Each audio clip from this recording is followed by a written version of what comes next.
If the mind has fewer desires, suffering will naturally decrease. If the mouth speaks fewer meaningless words, misfortune will naturally decrease. If the stomach takes in less harmful food, illness will naturally decrease. If the heart has fewer tangled thoughts, sadness will naturally decrease. Love does not require tears. Understanding does not require many words. Cherish connections that come. Let go of connections that end. Life is utterly impermanent. Smile as you watch the world's fleeting affairs, and people serenely embrace the sunrise and its setting, freely observe flowers bloom, and then fade into dust, unattached to anything. One will no longer be troubled by anything. Each time I read these words, my heart feels cleansed, as if someone gently takes my hand, still guiding me through the inner storms of my mind. All of us, at some point, feel weary, not because the world is too harsh, but because we ourselves cling to too many desires. We want to be loved more, understood more, appreciated more, to succeed sooner, for life to be a little kinder to us.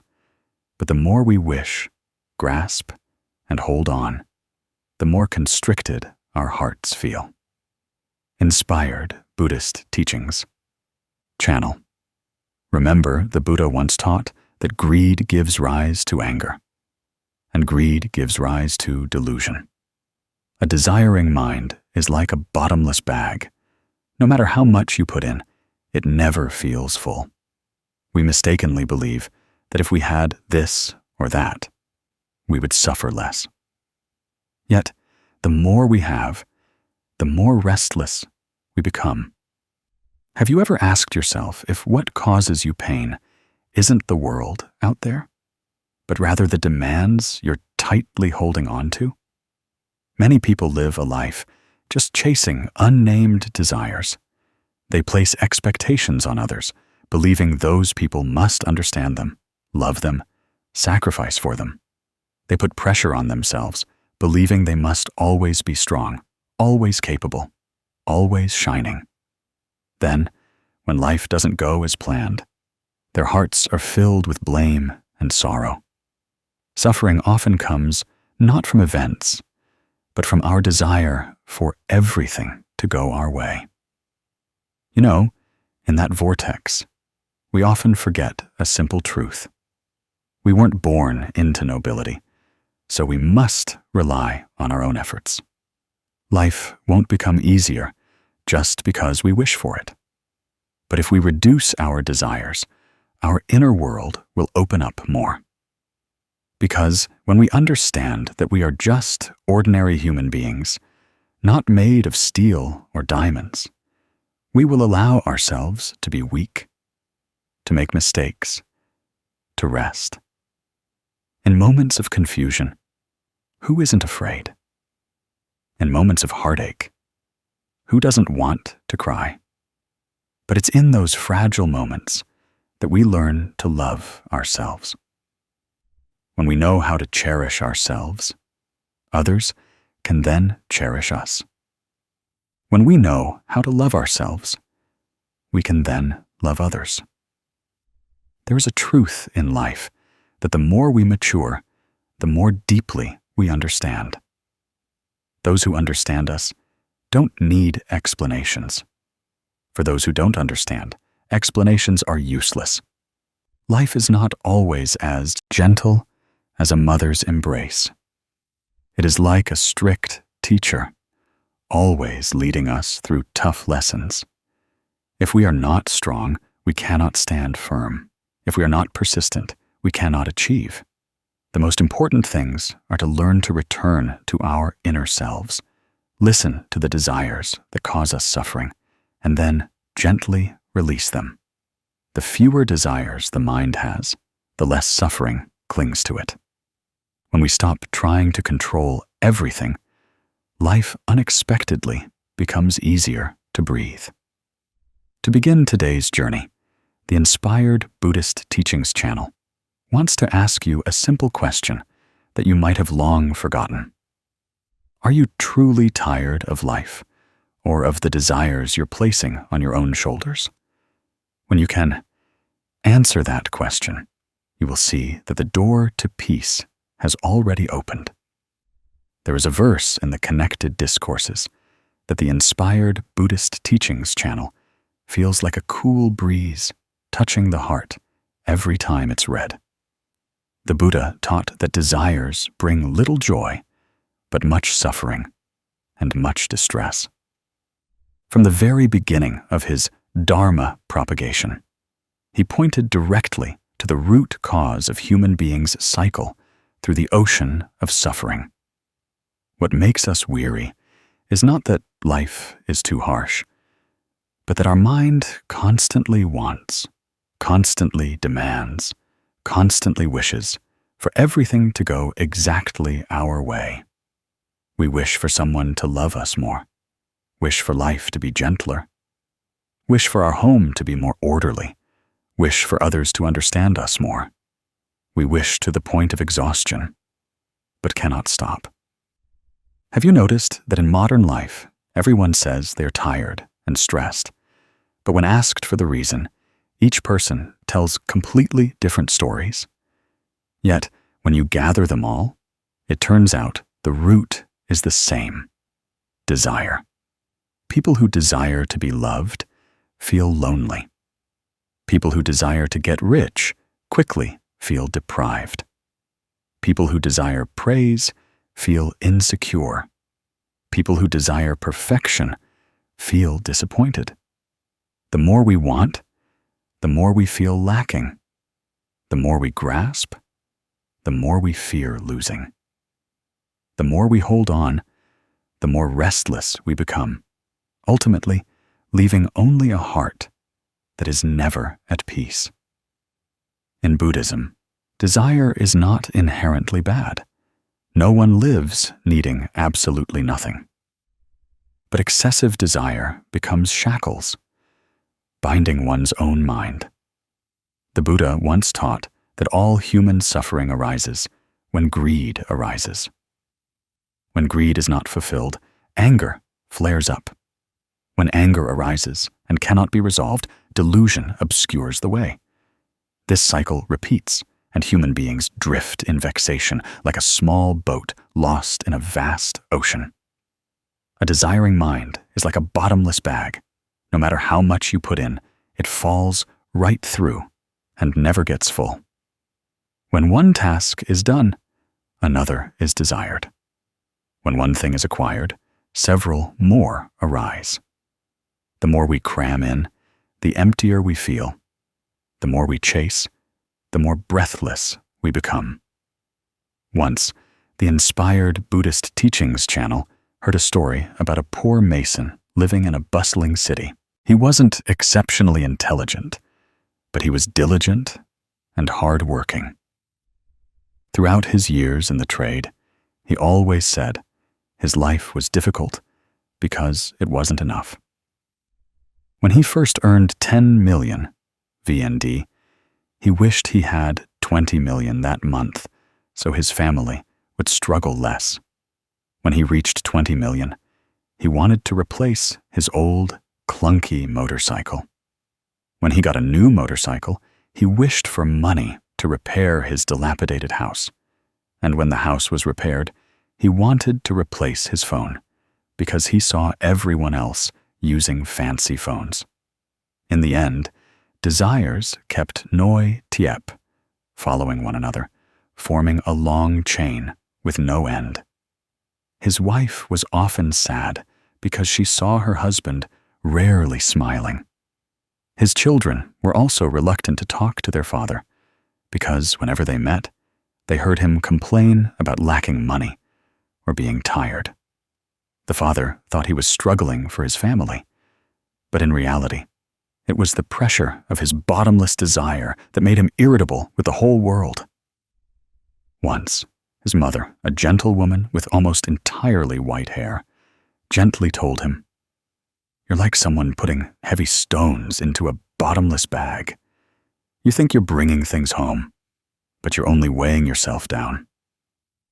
After hearing that, the Mason was silent for a long time. That was the first time he realized that what made him suffer was not life itself, but his own mind that didn't know how to stop. The story of the Mason is like the story of many of us. Everyone has their own bottomless bag. For some, it's a money bag. For others, it's a bag of fame, a bag of emotions, or a bag of work. Each time a wish is fulfilled, another desire opens up. This cycle never stops. Even if there is abundance externally, internally, there is still emptiness, because desire is like a wind that never stops. The truth is, desire isn't bad because it drives people forward, but desire that knows a limit will cause people to suffer because of it. Buddhism teaches people to know contentment, tri tuk, which means knowing enough. When one knows enough, peace blossoms in the heart. But if one doesn't know enough, even standing amidst a treasure trove, one still feels a lack of something. People today often misunderstand that happiness comes from achieving more, but some very wealthy people still feel unhappy. Some people are loved by many, but feel utterly lonely. Some have fame, but cannot sleep peacefully. Some have complete families, but are always dissatisfied. This is only because they constantly call for what they don't have, forgetting what is already present.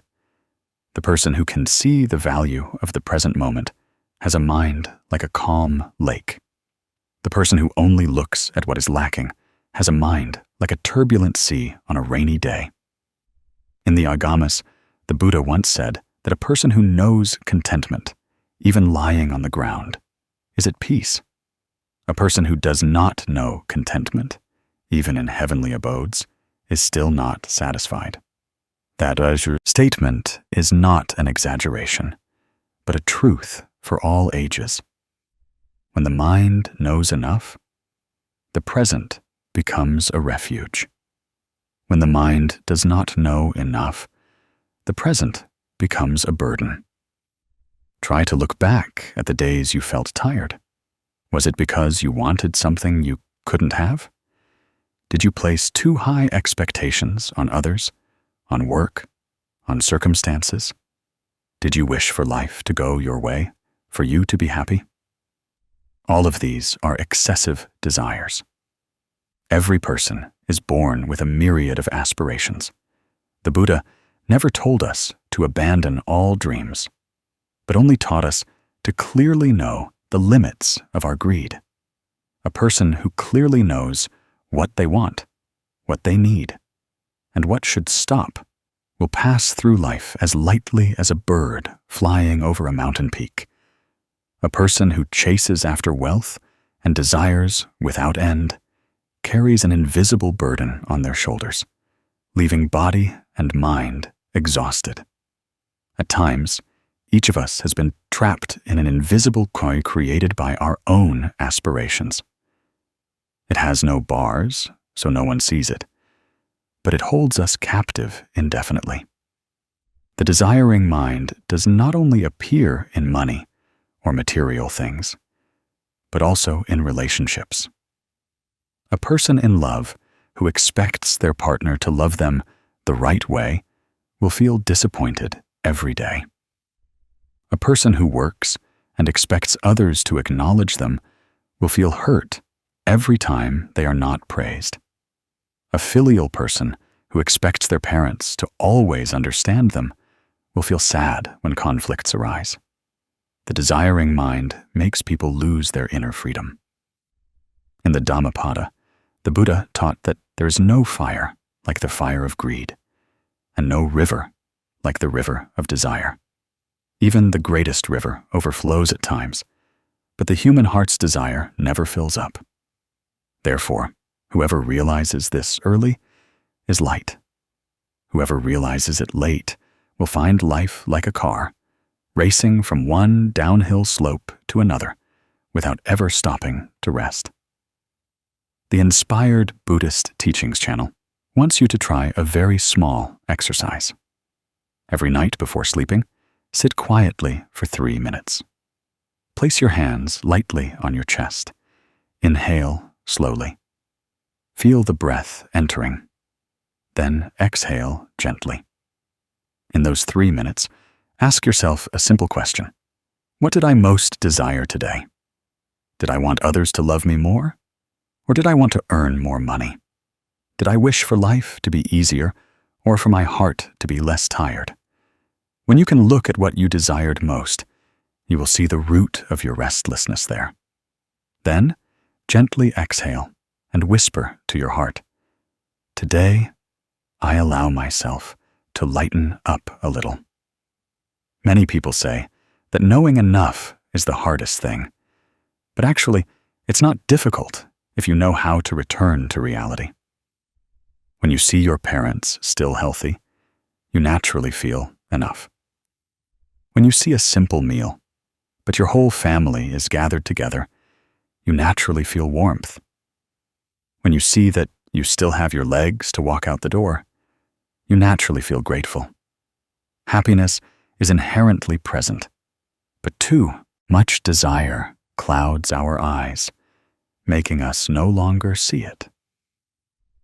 Inspired Buddhist Teachings. I remember once the Buddha asked a disciple, "If you are holding a handful of sand, what must you do to make it lighter?" The disciple replied, "I must let go of some sand."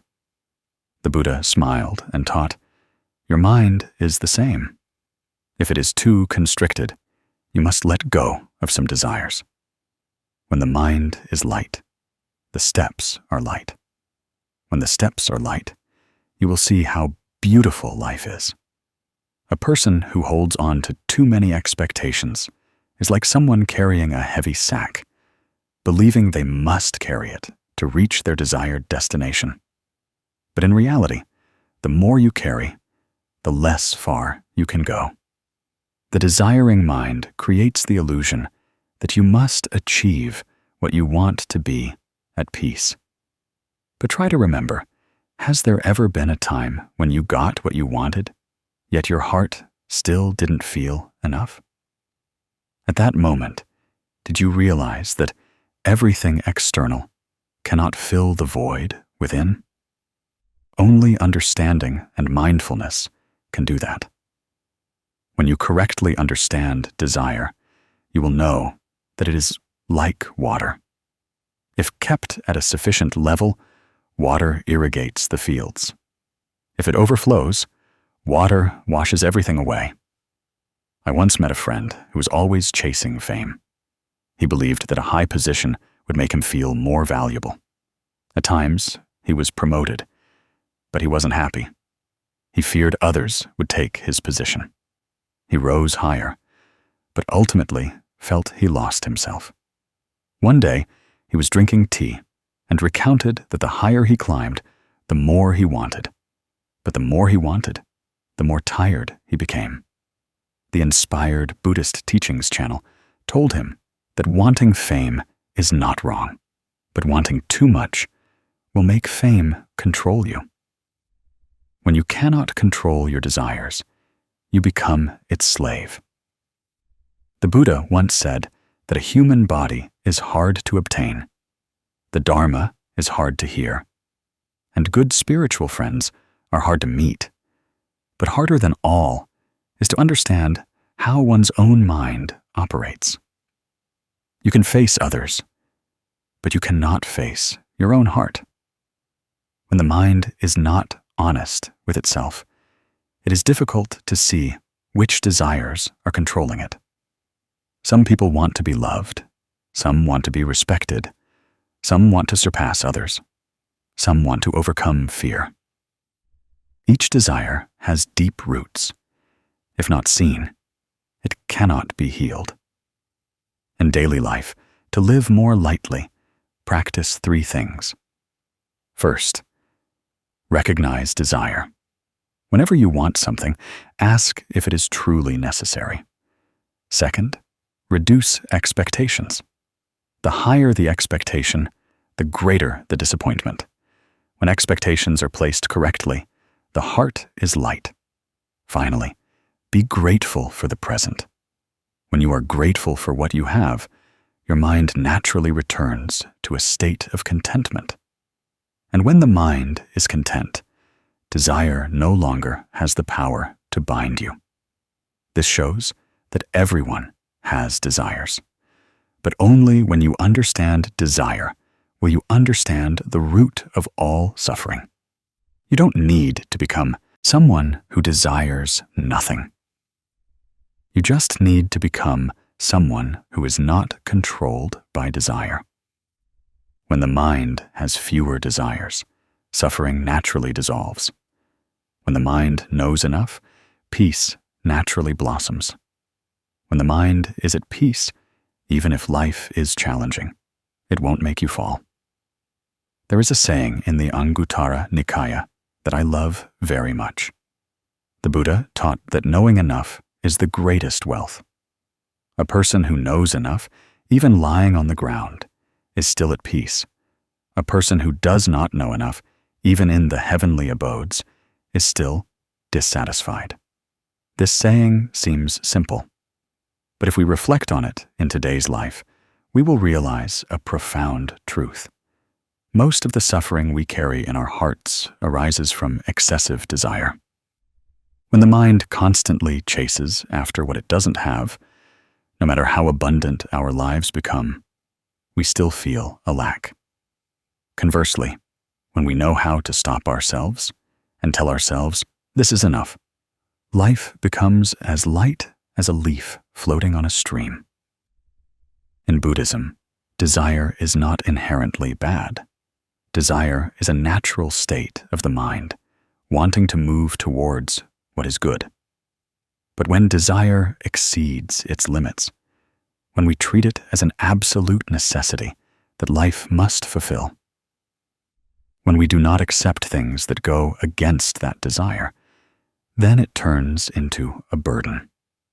The Buddha called it tanha, craving, or kamaraga, a bottomless craving, like a cracked cup that no amount of water can fill.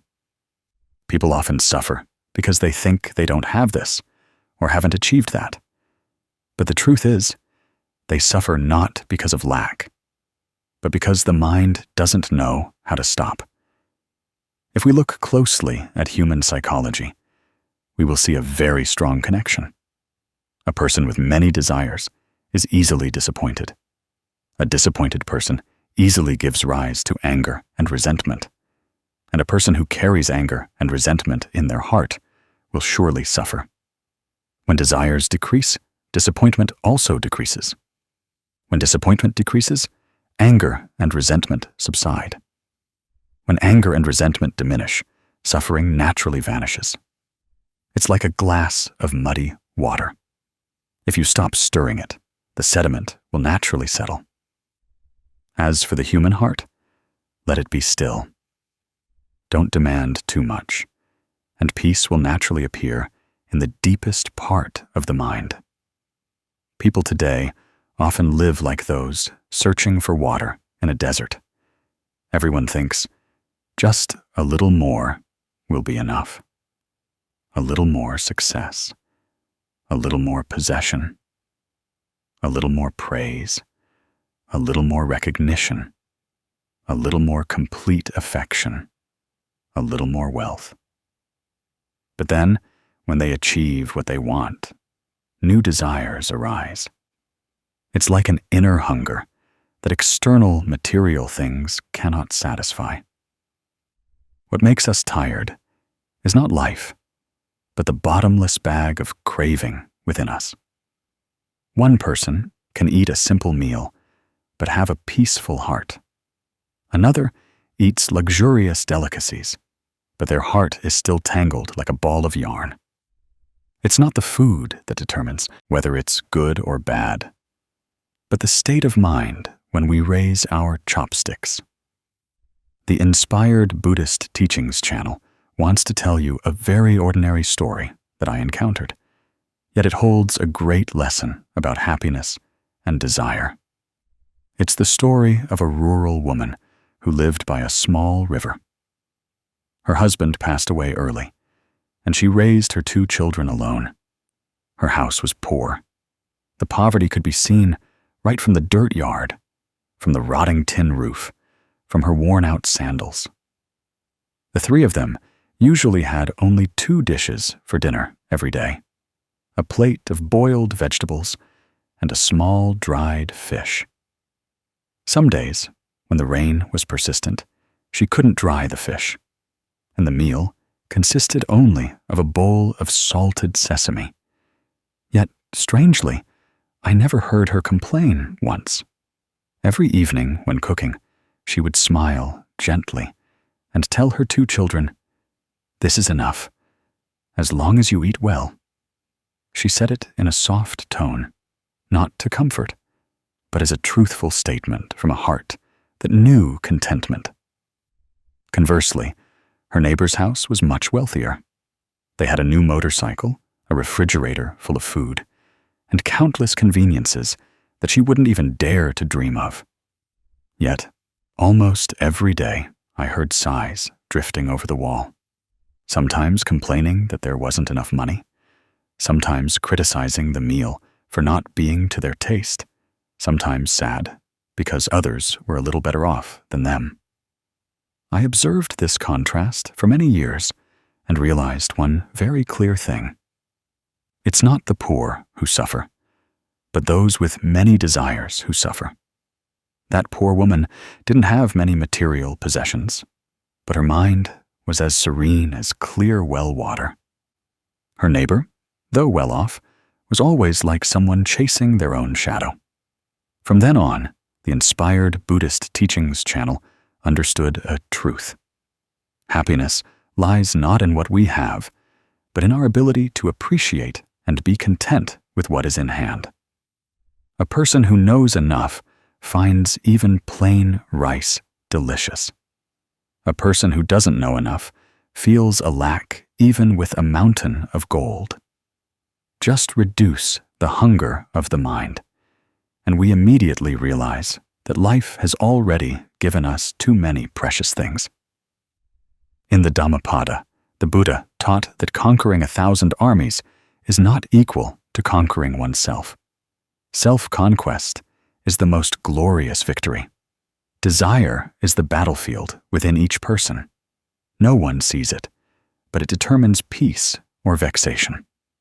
Whoever maintains a contented mind is victorious. Whoever is swept away by desire fails, even if they achieve many things. Because once achieved, they want more. Human suffering is like a shadow that follows the demands of the mind. The more the mind demands, the longer and darker the shadow. From a psychological perspective, people with excessive desires often place expectations on an ideal world. They think that life should be this way, others should be that way. Work should be smooth. Relationships should be perfect. When reality doesn't match their desires, they immediately feel disappointed. Some turn disappointment into self-blame, some into anger. Some carry it into relationships, causing family ties to crack. All originate from a very small point: the mind wanting everything to go its way. Life never goes anyone's way, so whoever tries to force life to their will be the first to suffer. Reducing desire is not about living passively or abandoning life. Reducing desire is about lessening excessive demands to keep the mind free. People who know enough still work, still strive, but they don't let results become a pressure weighing on their hearts. They know how to appreciate what comes and accept what goes. When one door closes, they don't bang their heads against it, but quietly look for another. When something good appears, they are not greedy, but grateful. When things don't go as planned, they are not resentful, but learn their own lessons. That is the attitude towards life that helps people avoid much unnecessary suffering. Some will say it's difficult. It's easy to say reduce desire, but living in a world with 100 things to worry about, how can one simply reduce it? But actually, reducing desire is not done in a day. It is a gradual process, like lightening a burden on one's back. A year ago, we reduced a little. Half a year later, we reduced a little more. Each time we reduce an excessive desire, we feel lighter. If there's a small exercise to practice, you can try this. Every night before bed, sit still for 5 minutes and observe your breath. Take a long inhale and a very slow exhale. As you exhale, gently ask yourself, what bothered me most today? Then ask the next question. Was that discomfort caused by my excessive desire? If the answer is yes, then as you exhale, smile very lightly and whisper to yourself, I will let go of that. The next day, try a very small thing. Do something within your capacity, but without placing excessive expectations. Perhaps cook a simple meal, but put your whole heart into it. Perhaps walk for 5 minutes without thinking about how many steps you need to achieve. Perhaps do a good deed for someone without expecting anything in return. Each small action, if repeated daily, will form a habit of knowing enough. In Buddhism, practicing contentment is practicing living with a mind that is not attached. A person attached to desire is like someone hugging a rotten log, thinking it's a raft. The more they cling, the more they sink. A person who knows enough is like someone who knows to let go when the floodwaters have receded. They don't try to hold on to things that are inherently impermanent. All suffering in life stems from our attempt to hold on to things that cannot be held. All peace in life comes from our acceptance of the changing nature of all things. The lesson drawn from the story of the poor rural woman I just told is a great lesson. She wasn't wealthy, but her heart was very rich. She didn't have lavish meals, but every meal was delicious. She didn't have a life of abundance, but she always felt enough. That contentment became a light shining in my heart for so many years. I look at the people around me and see that those whose hearts are like hers live very lightly. They don't need to be better than anyone. They don't compete. They don't expect life to always favor them. They just need enough to live and enough to be happy. Such people, whether poor or rich, have calmer eyes than those burdened with desires. If we look back at our lives, we will surely see many things we once wished for, once considered so important that we lost sleep and appetite over them. But then, as time passes, we realize they weren't worth that much suffering. The matters of yesterday, looking back, are just like a passing breeze. The things we struggle with today will someday become old news.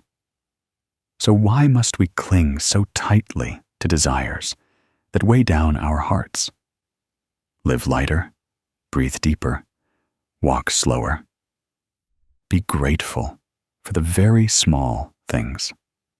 Reducing desire is how we soothe our hearts. When there are fewer desires, there is less disappointment. When there is less disappointment, there is less anger. When there is less anger, there is less suffering. That is a very clear chain of cause and effect.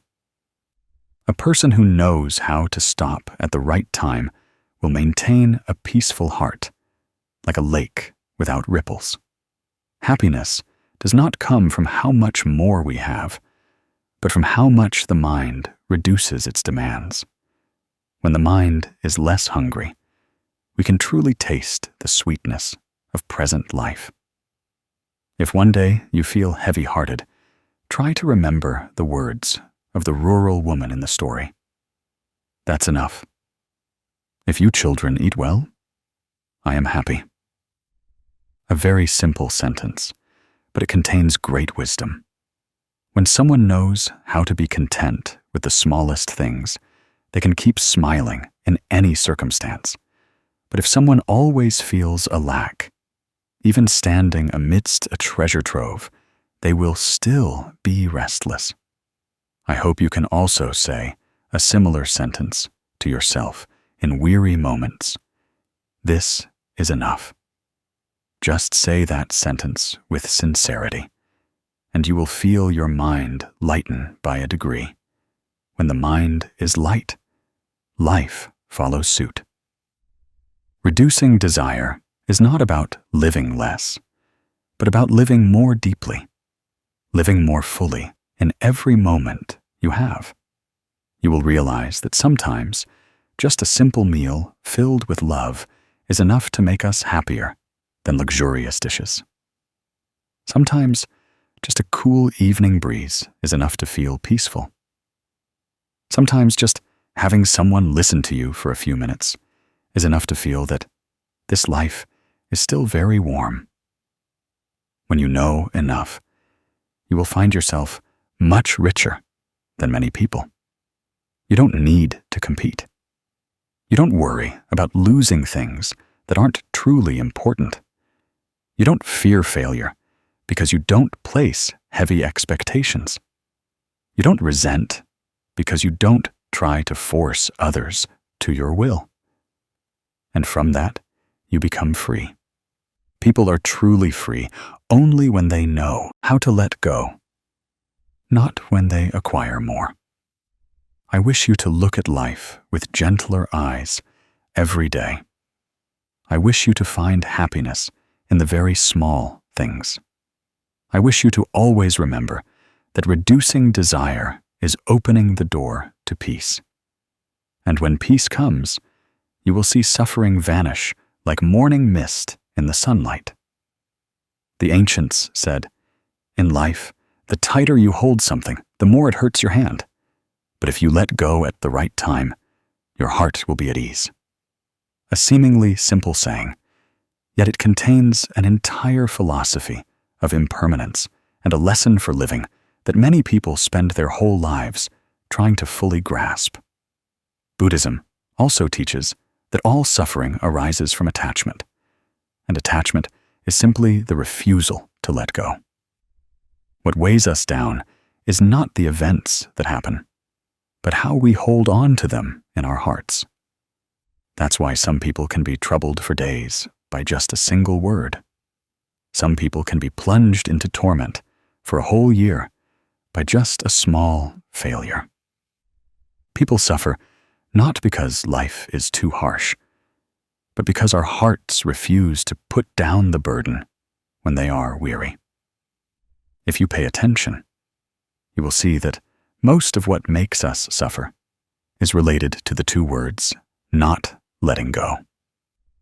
Not letting go of old matters, not letting go of hurt, not letting go of the ego, not letting go of expectations, not letting go of desires.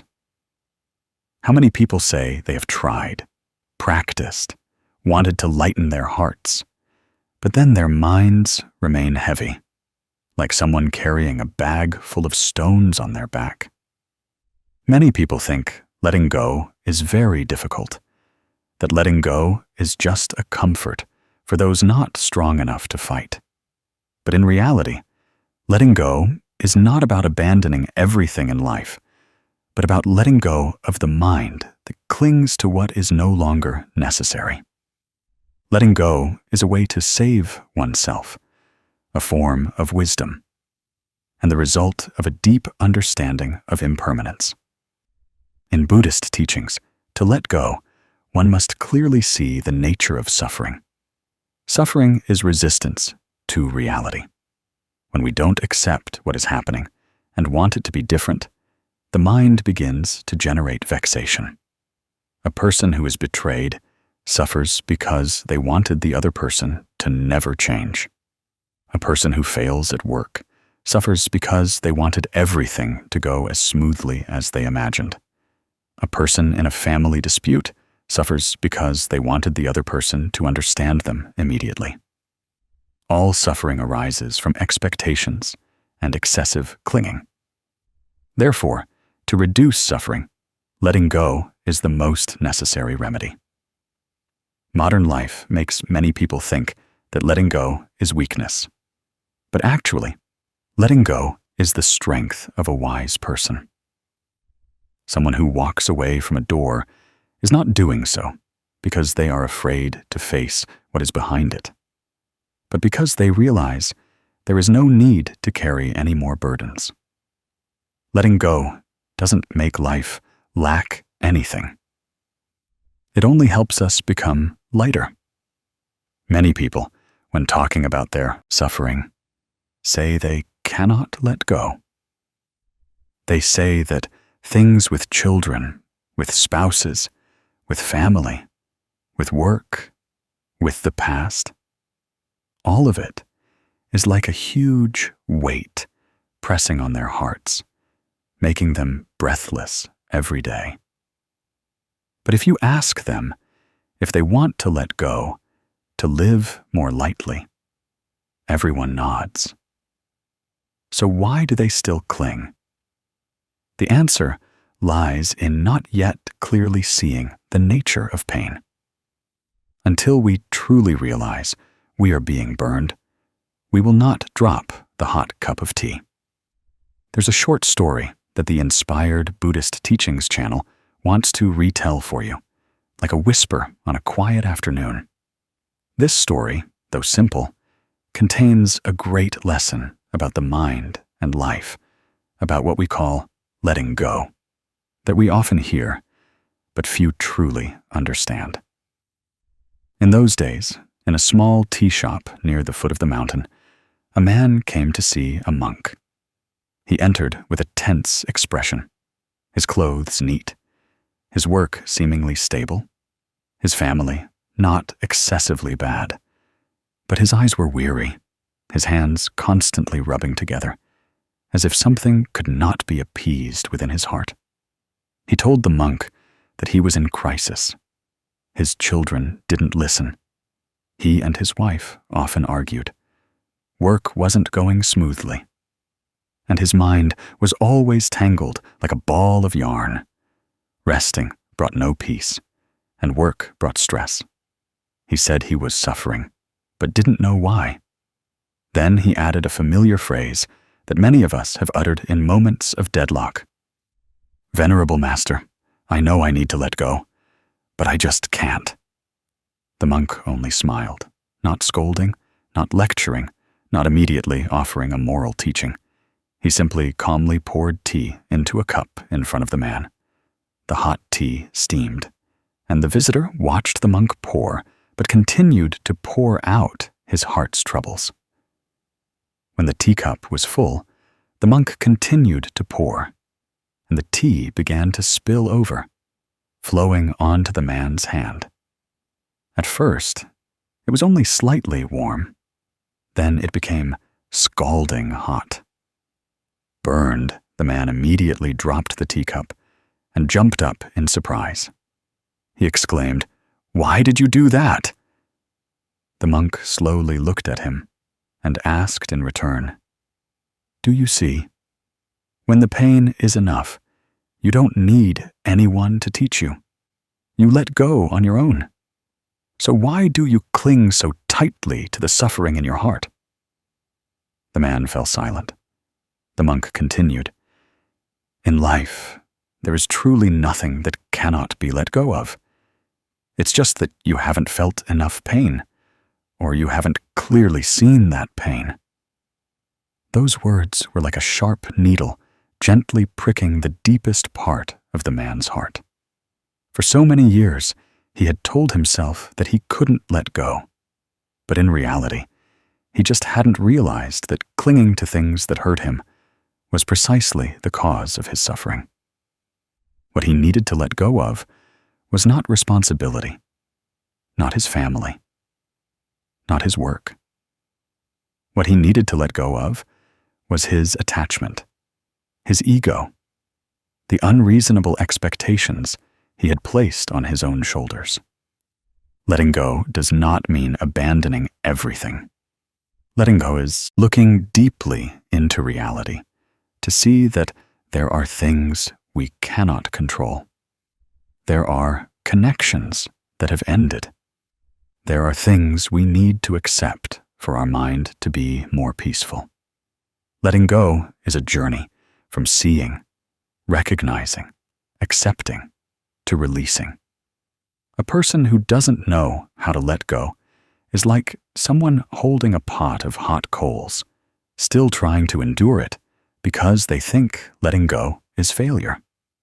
But hot coals only burn one's own hands.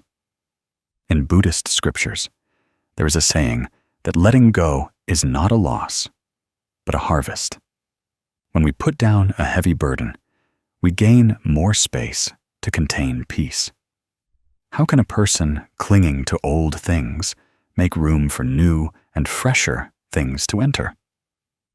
Understanding this, we realize that letting go requires wisdom, not strength. The more we cling, the more we hurt. The lighter our hands, the lighter our hearts. Looking into human psychology, we will see a very strange habit. When something sad happens, we tend to think about it more than necessary.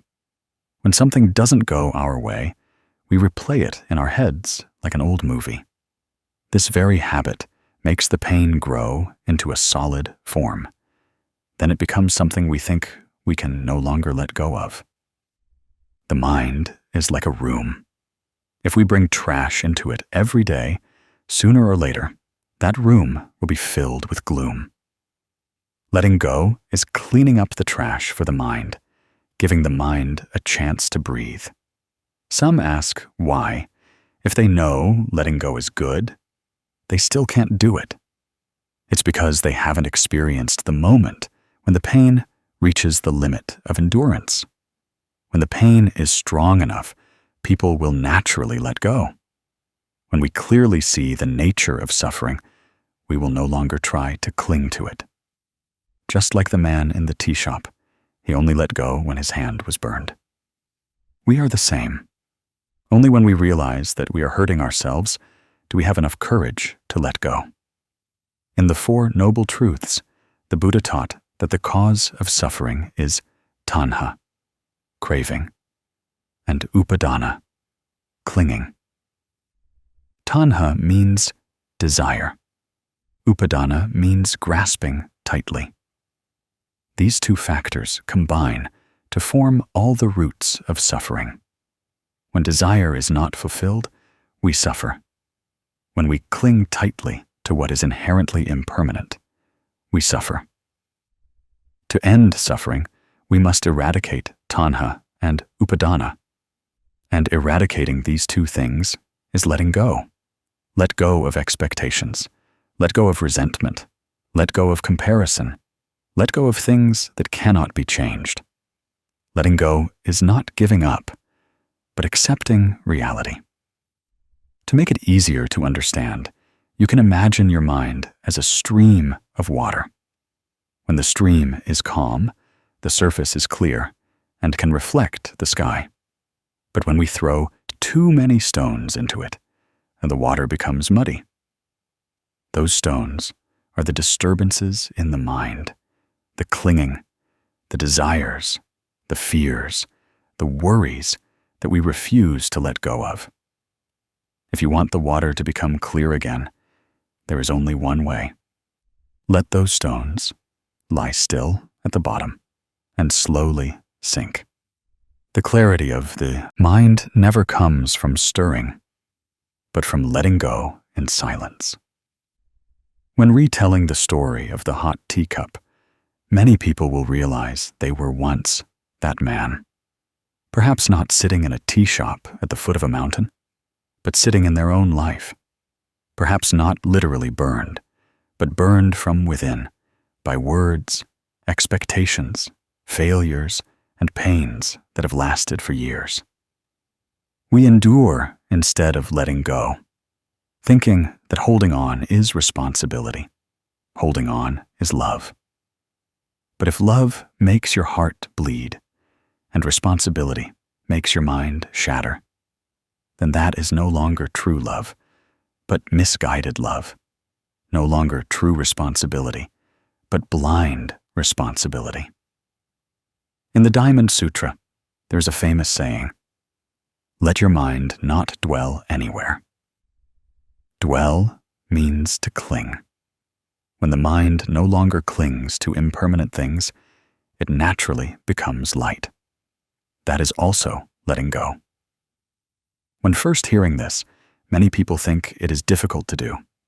But in fact, all of us have let go at least once in our lives. When an old friendship ends, and we realize that clinging only hurts each other more. When a project fails, and we understand that this path is not for us.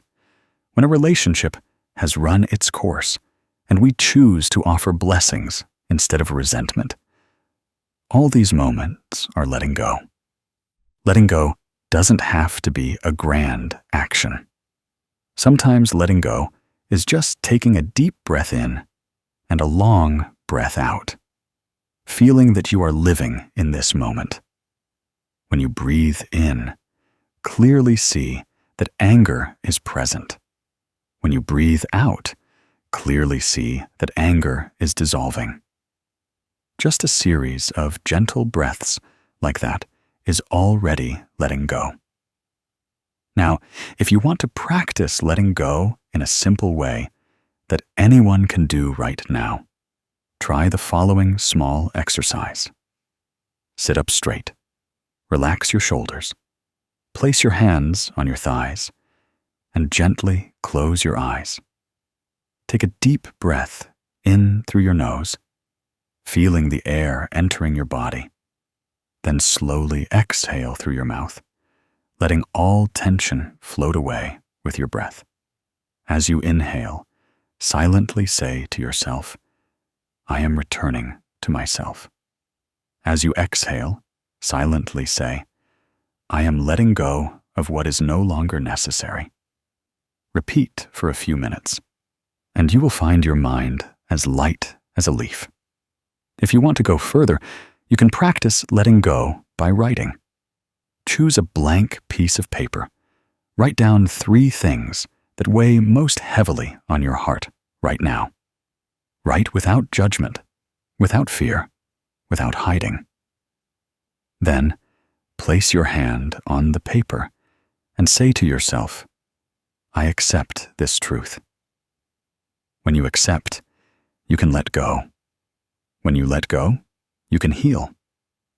Letting go doesn't turn life pink. Letting go doesn't make storms disappear, but it helps us stand firmer, lighter, and know how to navigate the storm without being swept away. A person who knows how to let go is like someone wading through water without letting the current pull them away. They still live with full responsibility, but they don't let their minds be dragged towards suffering. Is there anyone in life who doesn't need to let go at least once? Is there anyone who hasn't suffered from clinging? But fortunately, letting go is always a choice in our hands, not dependent on anyone else. No conditions needed, no one's permission needed. We just need to be clear enough to see that our hand is burning, and we will know to drop the teacup. If life makes you weary, remember that not every burden needs to be carried.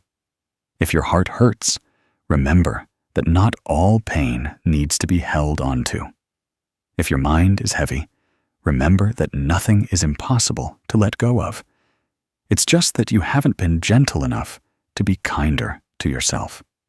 Letting go is a gift you give yourself. Letting go is a journey back to your inherent peace. Letting go is the wisdom that makes life lighter. In every breath, in every story, in every passing day, you always have the choice to let go. When you let go, suffering has no place to cling. When you let go, the mind finds its way home. There is an ancient teaching often mentioned in the scriptures that says people suffer not because of lack, but because the mind constantly holds on to things that no longer belong to it. That teaching seems simple, but to truly understand and practice, it is a very long journey. For people can be strong in the face of storms, but are weak before seemingly small things they hold in their hands.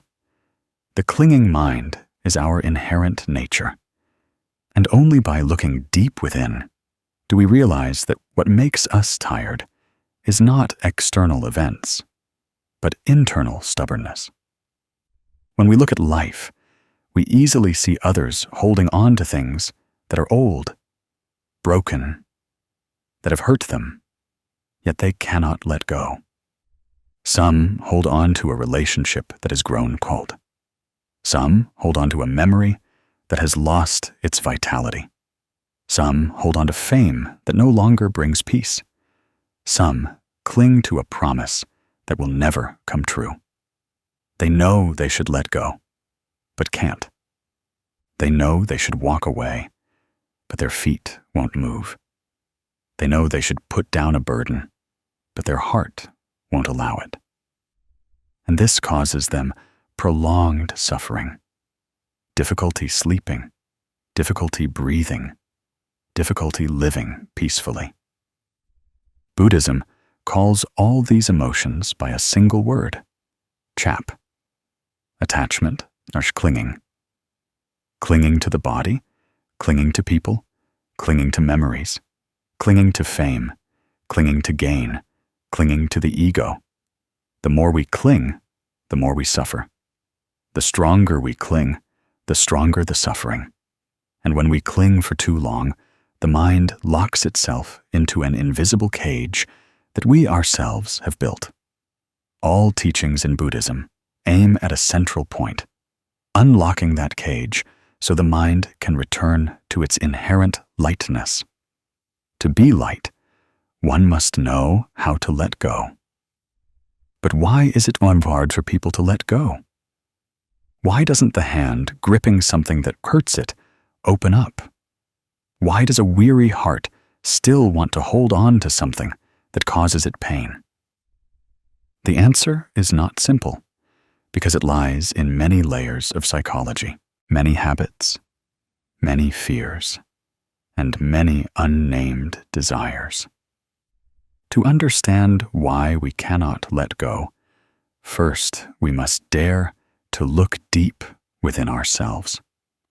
There are things we hold on to because we hope for a miracle to happen. Humans always have a part that expects that if we are just persistent enough, if we are just a little better, if we just try a little longer, everything will change. Hope is what makes us strong, but it is also what gets us stuck. Because sometimes what we hope for simply doesn't exist in life or ended a long time ago. Yet, in our hearts, we still wait for something unreal, like someone standing before a wall, thinking there's a door behind it. That person stands, waits, and hopes endlessly, only to realize, when exhausted, that the door never existed. Blind hope is one of the reasons we cannot let go. Besides that, the fear of loss and the fear of loneliness also make us cling tightly to what is no longer suitable. Deep down, all humans fear emptiness. We are afraid to enter a room alone, afraid of a meal without laughter, afraid of a path where no one walks with us, We hold on to a relationship, even though it has repeatedly hurt our hearts, simply because we believe that without it, we will have no one. We hold on to a memory, even though it has left our hearts full of scratches, simply because we are not used to the void. This psychological tendency is very human, but also very dangerous, because the more we fear loneliness, the more we stay in things that hurt us. The more we fear loss, the more we lose ourselves first. Another reason we cannot let go is habit. People can get used to good things, but they can also get used to painful things. Many people live in suffering for so long that the feeling of pain becomes familiar. They don't know how to live if one day everything changes. They hold on to a person who no longer loves them because the habit of having that person beside them has become deeply ingrained in their consciousness.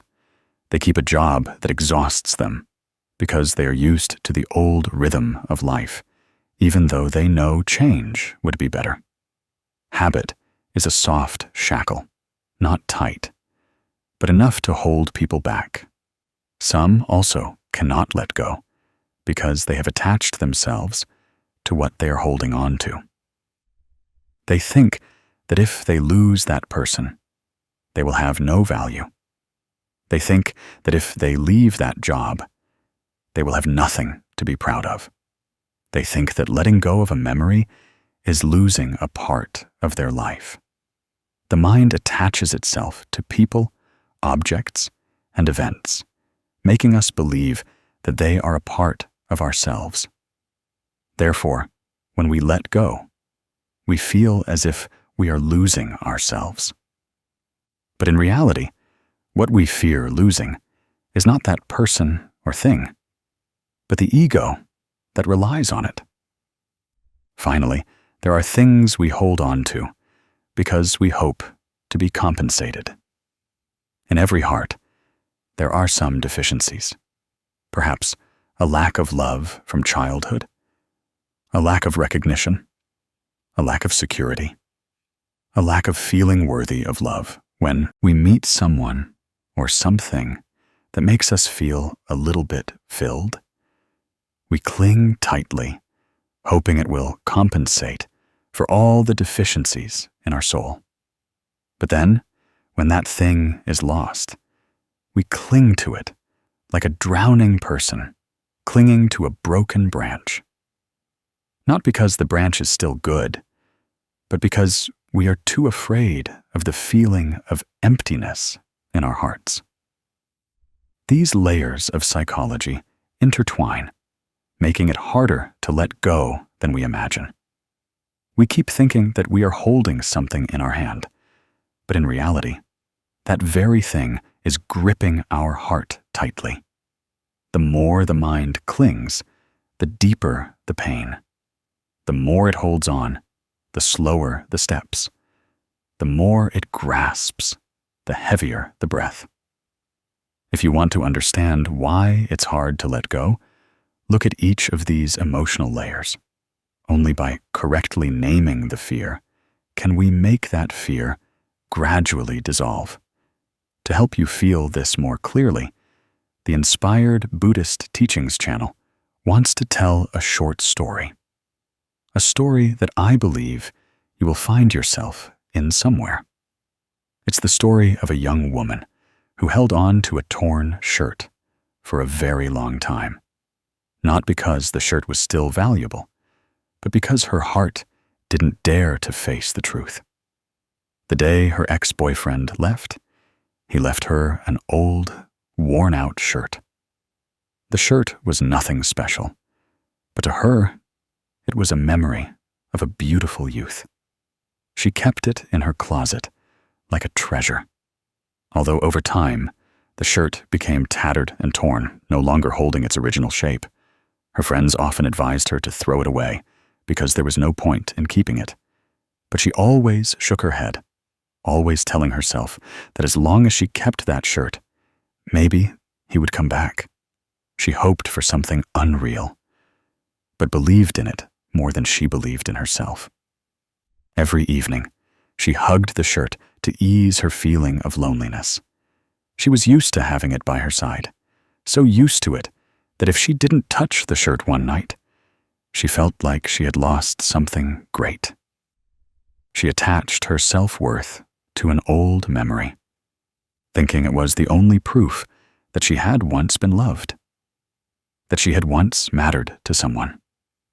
She kept the shirt not because it was still valuable, but because the void in her heart had not been healed. One day, while cleaning her house, she accidentally tore the shirt further.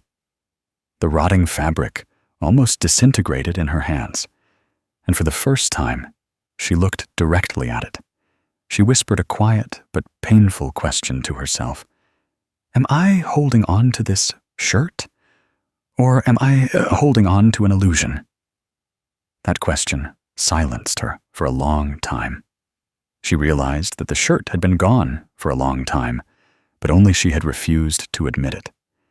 She understood that what was clinging to her was not the shirt, not her ex-boyfriend, but the fear of facing the emptiness in her heart.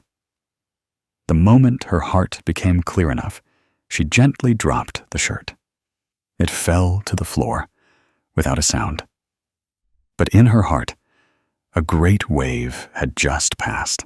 She knew she had taken another step on her journey of growth. In Buddhist scriptures, it is taught that a person holding a handful of burning coals cannot blame their hand for being burned.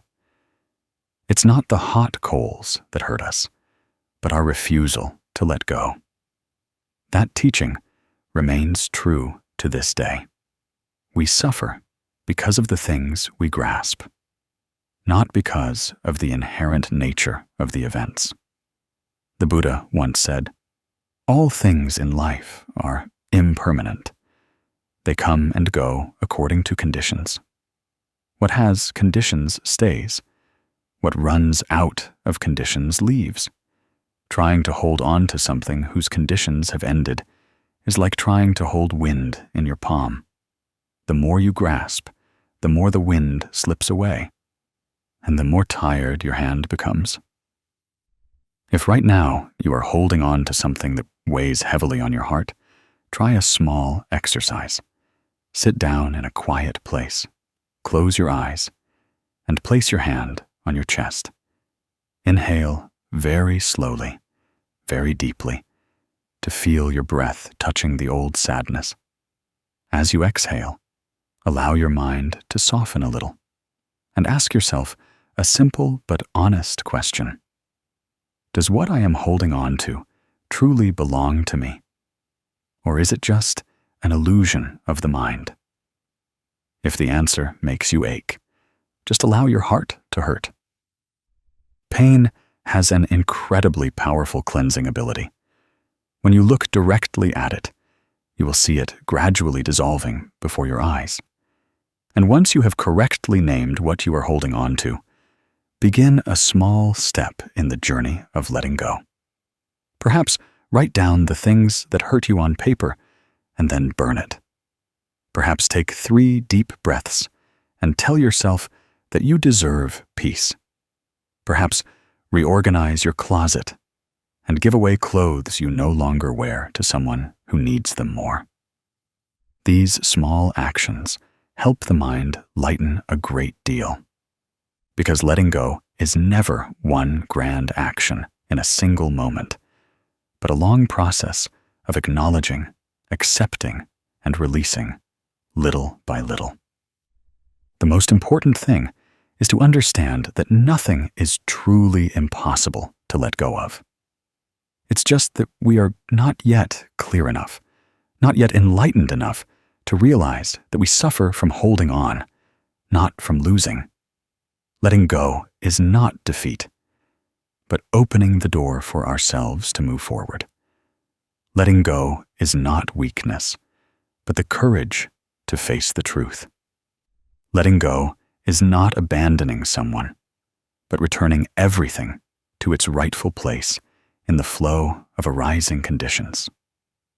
When you understand this, your mind will naturally become light.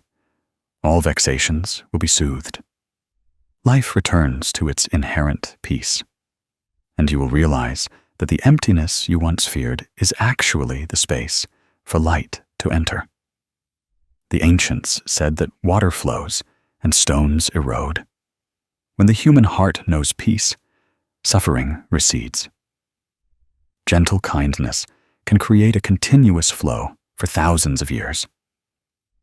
And in the same way, a peaceful breath can calm the turbulent waves within the heart that people thought they could never face. The ancients always reminded us that those who know how to return to their breath find their home. Those who know how to return to their inner self escape the binding desires, perhaps because the breath is the closest door for us to connect with our own stillness. And only when that stillness is illuminated do we clearly see that desire has never stood outside our mind, stirring it up. Most human suffering arises from a very small thing, the desiring mind. The difference is that some people recognize it early to guide it, while others let it lead them like a whirlwind, sweeping away their peace. Therefore, the enlightened ones taught that when the mind is tamed, life's suffering decreases. When desire is recognized, it lightens. When the mind has true breath, nothing can disturb it for too long. When viewed through the lens of Buddhist philosophy, desire is a form of regimental movement. It is neither bad nor good. It is as natural as inhaling and exhaling. Humans need desire for motivation to exist, to grow, to nurture dreams. But when desire is exaggerated by greed, by feelings of lack, by a sense of not being enough, it immediately becomes an invisible chain binding the mind. The Buddha taught that suffering does not arise from external things, but from the mind's attachment. Clinging to desire is like placing an invisible thing into the heart, like a heavy stone. The more you hold on, the heavier it gets. The more you want, the more you suffer. Some people ask why the more they wish, the less they get. The more they want, the more disappointed they become. In reality, at that time, our mind is like agitated water. Even if you stand right by a clear stream, you won't be able to see the bottom. Craving is not truly the enemy. It is our lack of understanding of it that leads us astray. Buddhist teachings do not tell us to destroy desire, nor to suppress it, but to look at it with a mindful awareness. When we see it as a passing breeze, we will stop trying to grasp it. When we see it as a cloud, we will know that clouds come and go naturally. The problem is not to chase away desires, but to see them, understand them, and smile at them. The human mind is inherently complex. When we don't clearly see what we are desiring, we are easily swept into an unnamed restlessness. Everyone wants to be recognized, wants to be loved, wants to be cared for, wants to be remembered by others, wants their work to be smooth, wants life not to be difficult. These desires are inherently very normal. But normal does not mean harmless. A desire repeated unconsciously will become a habit that pulls the mind towards a sense of lack. The more we want people to love us, the more lonely we feel. The more we want good results, the more we fear failure. The more we want everything to go our way, the more we discover that life never goes anyone's way. Then our mind becomes a constantly rippling lake.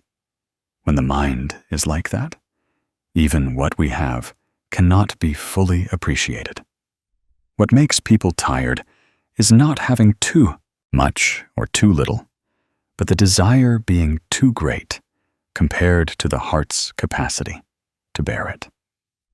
The desiring mind always looks to the future, while the peaceful mind always looks to the present. When desire overwhelms the breath, some people carry a vague anxiety wherever they go, not knowing where it comes from. I want to tell you a story about a young man, a story that many people today might see themselves in. This young man almost never put down his phone for a second. Every day, he opened his phone hundreds of times just to see if anyone had sent a message, if anyone cared about him or mentioned him. Just a slight vibration was enough to make his heart pound, as if he had just run a marathon. At first, he thought it was a small habit, but gradually, he realized that if he didn't see a notification for a long time, a sense of unease would naturally arise in his heart, as if something was about to be lost. He held his phone while eating, secretly checked it while working. And even when out with friends, his mind wasn't truly there. Just 1 minute without holding it, and he felt an emptiness in his heart. Then, one evening, he dropped his phone while riding his motorbike. When he couldn't find it, he panicked to the point of trembling. He searched for hours, not because he regretted the money, but because he felt like he had lost a part of himself. His heart tightened. His mind was a mess. His breathing was disordered. That anxiety didn't come from the phone, but from the dependence on desire rooted deep in his mind. Fortunately, a friend who saw him in this state immediately took him to meet a monk who had practiced for many years. The monk looked at him, not criticizing, not judging, but gently said, "You are not addicted to the phone, but addicted to the feeling of being cared for by others. You think the phone brings you that, but in reality, it only makes your mind race endlessly without rest." Then the monk guided him through a simple meditation exercise that anyone can practice. The monk taught that when you inhale, be clearly aware that desire is present within you. When you exhale, smile at that very desire and gently let it go, like releasing a leaf into a stream. The monk said there's no need to chase it away, no need to force it to be silent. Just see it, acknowledge it, and allow it to dissolve with your breath. During his first practice, he felt a whisper inside him, wanting to open his phone to check, wanting to find something to fill the void. But each time it arose, he took a deep breath and looked directly at that feeling. He told himself that he was waiting for attention. As he exhaled, he smiled, thinking, "It's okay if no one texts. It's okay if no one remembers, as long as I am breathing and living right now." After a month of persistent practice, his mind changed to an extent he himself couldn't have imagined. It wasn't that he abandoned his phone, but he was no longer controlled by it, no longer felt urgent if no one texted, no longer trembled when the screen lit up. He realized that what made him suffer was not the device, but the desire for attention. When that desire was illuminated by his breath, it naturally dissolved like clouds dispersing after a gentle breeze. He said that thanks to his breath, he found himself again, and that made his life much lighter.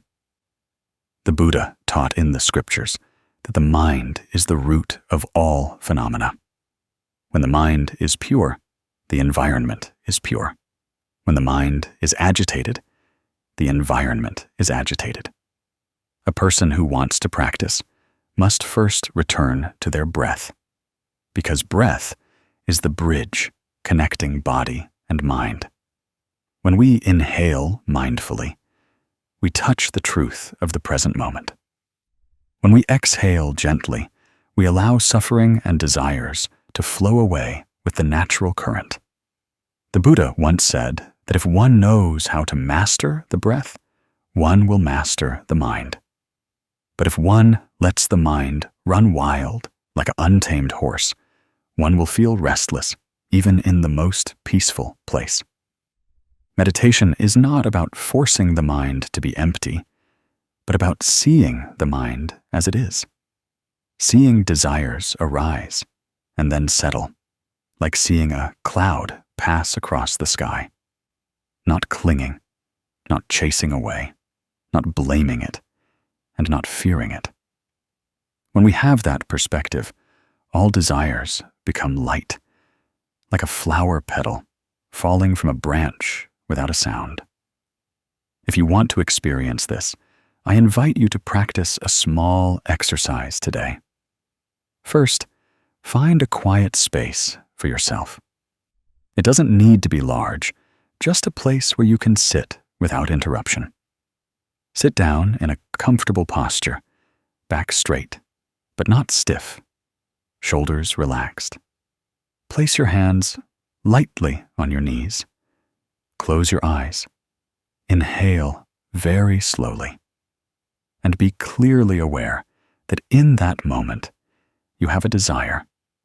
Perhaps it's a desire for someone to understand you, a desire to be loved, a desire for success, a desire for something to change. Inhale and see it arise like a shadow in your mind. Then exhale very gently. As you exhale, smile. That smile is not to hide your suffering, but to accept it.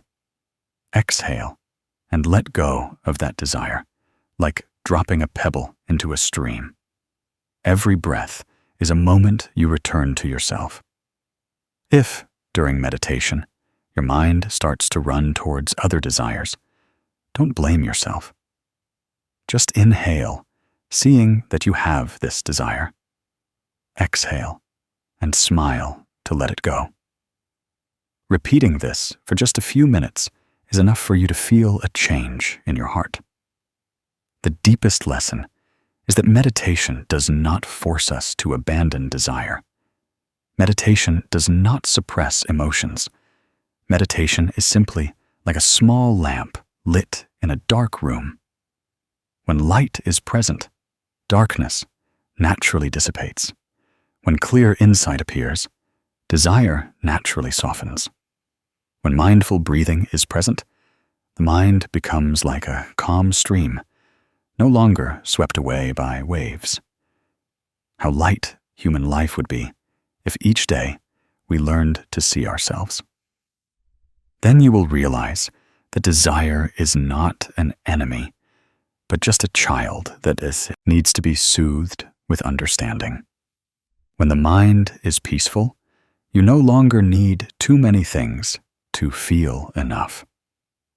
When the mind is clearer, you naturally know what to pursue and what to let go of. That is the gentlest, quietest, but most enduring path to healing. You don't need to run away from anything. Just return to your breath. When the mind is stable, suffering naturally dissipates like morning mist in the sun. If you are ready to walk that path, begin with a breath right now. Inhale and know you have a desire. Exhale and smile to gently let go. Life will naturally soften as if it had never challenged you. The ancients once said, "Life is a very strict teacher, yet incredibly patient." This teacher doesn't use a whip, but uses events to awaken us. No one can escape life's lessons. For as long as one lives, one must continue to learn. Just as time gives no one a chance to go back, life never lets us walk away, without leaving an imprint on the mind. Those who know how to look at life with calm eyes will realize that every passing day is training us, whether it's joy or sorrow, gain or loss, and all are just small stones that the teacher of life places on the threshold of our soul, so that we may understand that true happiness does not lie in what we hold on to, but in how we perceive every change. According to the light of Buddhist teachings, everything that comes and goes in life is subject to the law of impermanence. Impermanence does not mean frightful, but rather a reminder that nothing lasts forever, including pain or disappointment. Living beings, not understanding impermanence, feel pain as if losing a part of their body when something is lost. The more a person desires life to treat them gently, the more easily they break. When life gives them a difficult test, the Buddha taught that life does not harm us, only that we have not yet understood life. All phenomena arise from conditions. When conditions are met, they appear. When conditions cease, they depart.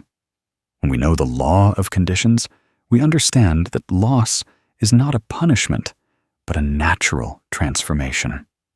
Buddhism views life with a broad perspective.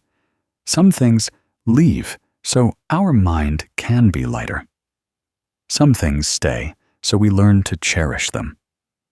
When we understand this, we realize that life is teaching us, not making us suffer. Psychologically, humans often like completeness. We want someone to love us forever. We want work to always be smooth. We want family life to be free of storms. But this desire goes against the very nature of life. Life is change in every moment. No one can hold on to anything forever. What hurts us is not loss, but our belief that loss is an end. In reality, loss is merely a transition to a new stage. For example, when children grow up and leave home to start their own families, parents easily fall into a feeling of emptiness, not because their children abandoned them, but because their minds haven't had time to get used to the change. We often desire to hold on to what once made us happy, forgetting that if we hold too tightly, we ourselves will suffer. We fear loneliness, fear being left behind, so we easily view life's natural changes as betrayal. In truth, life does not betray us. It's just that we haven't understood the law of growth, even of those we love. There is a real life story that always makes my heart heavy when I recall it. In a small village, there lived a gentle mother who dedicated her youth to raising her only daughter. She nurtured her child from infancy until she went to college. Throughout those years, she had only one wish: that her daughter, after growing up, would return to the village to live with her in their small house amidst the green garden, listening to birds sing in the morning, gathering around the wood stove in the evening. But when her daughter started a family with a man far away, her life took a different turn. In the early days, she still called her mother, still visited often. Then the calls became less frequent, and she only returned once every few months. The mother began to feel a sense of disappointment and emptiness. There were nights she lay alone in the empty house, thinking about the days when her child was young, thinking about the hopes she had once placed in the future. Each time she heard the wind outside the garden, she felt as if life was abandoning her. She asked herself what she had done wrong for her child to grow so distant. Her heart ached, and she didn't know who to talk to. One afternoon, as she sat on the porch watching the sunset, a neighbor came over, and seeing her sad face, gently inquired. The mother confided that her daughter had moved far away, rarely came home, and she felt as if she had lost an important part of her life. The neighbor smiled and said something that the mother would remember forever. Your child moved away, not to leave you, but to grow up. When a tree begins to grow, its roots must go deeper, and its branches must spread wider. It cannot just stand forever under the shadow of an old form. What you've lost helps you feel lighter. And what remains, your home, your garden, your healthy body, are precious things you still have. The mother listened, and it felt as if a strange breeze had entered her heart. She realized that her pain was not caused by her daughter, but by her own excessive desires. She had taken for granted that her child would grow up and return. But no one can live forever in their mother's embrace. Her child needed her own life, needed to grow in her own way, and the mother needed to learn to accept that. From that day on, she changed. She no longer strained to hear the sound of a vehicle at the gate every evening. She started to tend her old garden again, planting a few more rows of vegetables, growing flowers she had never dared to plant before, thinking she didn't have time. She woke up early to do some light exercises, drank hot tea, and called her daughter with a calmer mindset. She still loved her daughter as before, but no longer allowed desire to make her weary. Her acquaintances, who met her again, all said she looked younger, lighter. How could she not be light when her heart had learned to let go? She understood that life hadn't taken her daughter away. Life had only taught her that love must also follow the principle of impermanence. Children are a connection, not a possession. Love is giving, not demanding reciprocation. Once she understood this, her heart naturally found peace.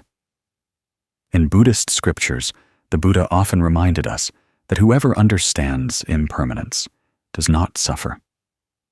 All things that cause us pain arise from attachment. When we believe that someone must live according to our will, we put a yoke around our own neck. When we desire life to be paved with flowers, we hurt ourselves when we walk on bumpy roads. The Buddha once taught that the wise do not resent life. They only ask themselves if they have understood conditions. Everything that comes to us is a lesson. When conditions meet, we gather to learn about love. When conditions end, we part to learn about letting go. When conditions meet, we gather to learn about cherishing. When conditions end, we separate to understand impermanence. No lesson is meaningless. No loss is a punishment. Every event has its own purpose that we may not see immediately. Only after overcoming it do we understand that it was precisely those falls that helped us stand firmer. Precisely those times we were left behind that helped us learn to move forward.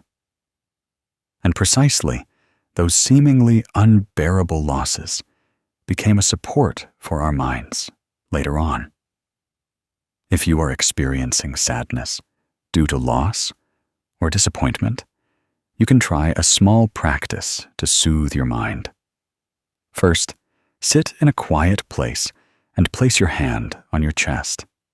Inhale slowly and clearly feel the beat of your heart.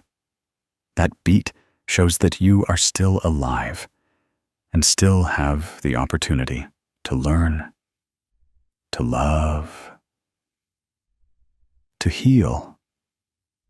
As you exhale, silently tell yourself that you are accepting what has happened. Even though it hurts, I am breathing. Even though I've lost, I still have other things. Each breath is a time you return to your body and see the sadness in your mind more clearly. You can write down 3 things you still have today. Perhaps it's your health, your home, your family, someone's kindness, or simply a morning, waking up to a blue sky. When you write them down, you will feel your heart soften, not because the pain disappears, but because you have shown your mind that loss is not the end. Many precious things still remain. You see, life has never turned its back on us. Life only teaches us in different ways. When we desire too much, life will teach us by taking some away. When we cling too tightly, life will teach us by forcing us to let go. When we forget to appreciate what we have, life will remind us with a sudden change. But all of it is for us to grow, for our minds to become stronger, so that we may know that happiness does not lie in how much we keep, but in understanding the meaning of everything that has happened and is happening.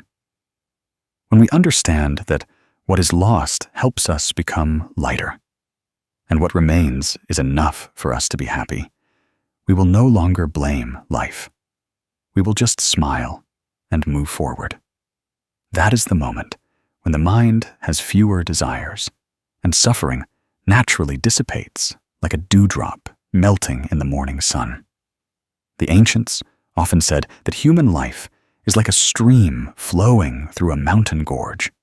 Sometimes it is gentle and clear. Sometimes it is a roaring waterfall. All changes depend on conditions meeting and conditions dissolving.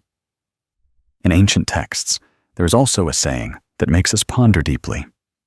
If you want your heart to be peaceful, first you must learn to accept that life cannot be perfectly full, that the moon is sometimes crescent before it is full. Flowers sometimes bloom brilliantly and then must wither. When we understand this law, the mind naturally becomes light, and suffering naturally dissolves. People suffer greatly, not because life is harsh, but because the mind constantly wants to cling to something that does not belong to it. Perhaps everyone has experienced moments of wanting to hold on to something in life at all costs. Holding on to a person, holding on to a promise, holding on to a hope, holding on to a seemingly beautiful memory. We often think that if we just try a little harder, everything will be okay. But in reality, when the connection has ended, no amount of pulling can hold it back. In Buddhist teachings, the word chap, attachment/clinging, is the root of suffering. Clinging to people, clinging to things, clinging to words, clinging to the desired outcome, and from that, getting entangled in vexation. The Buddha taught that attachment is like clinging tightly to a burning log. The more you hold it, the more it hurts.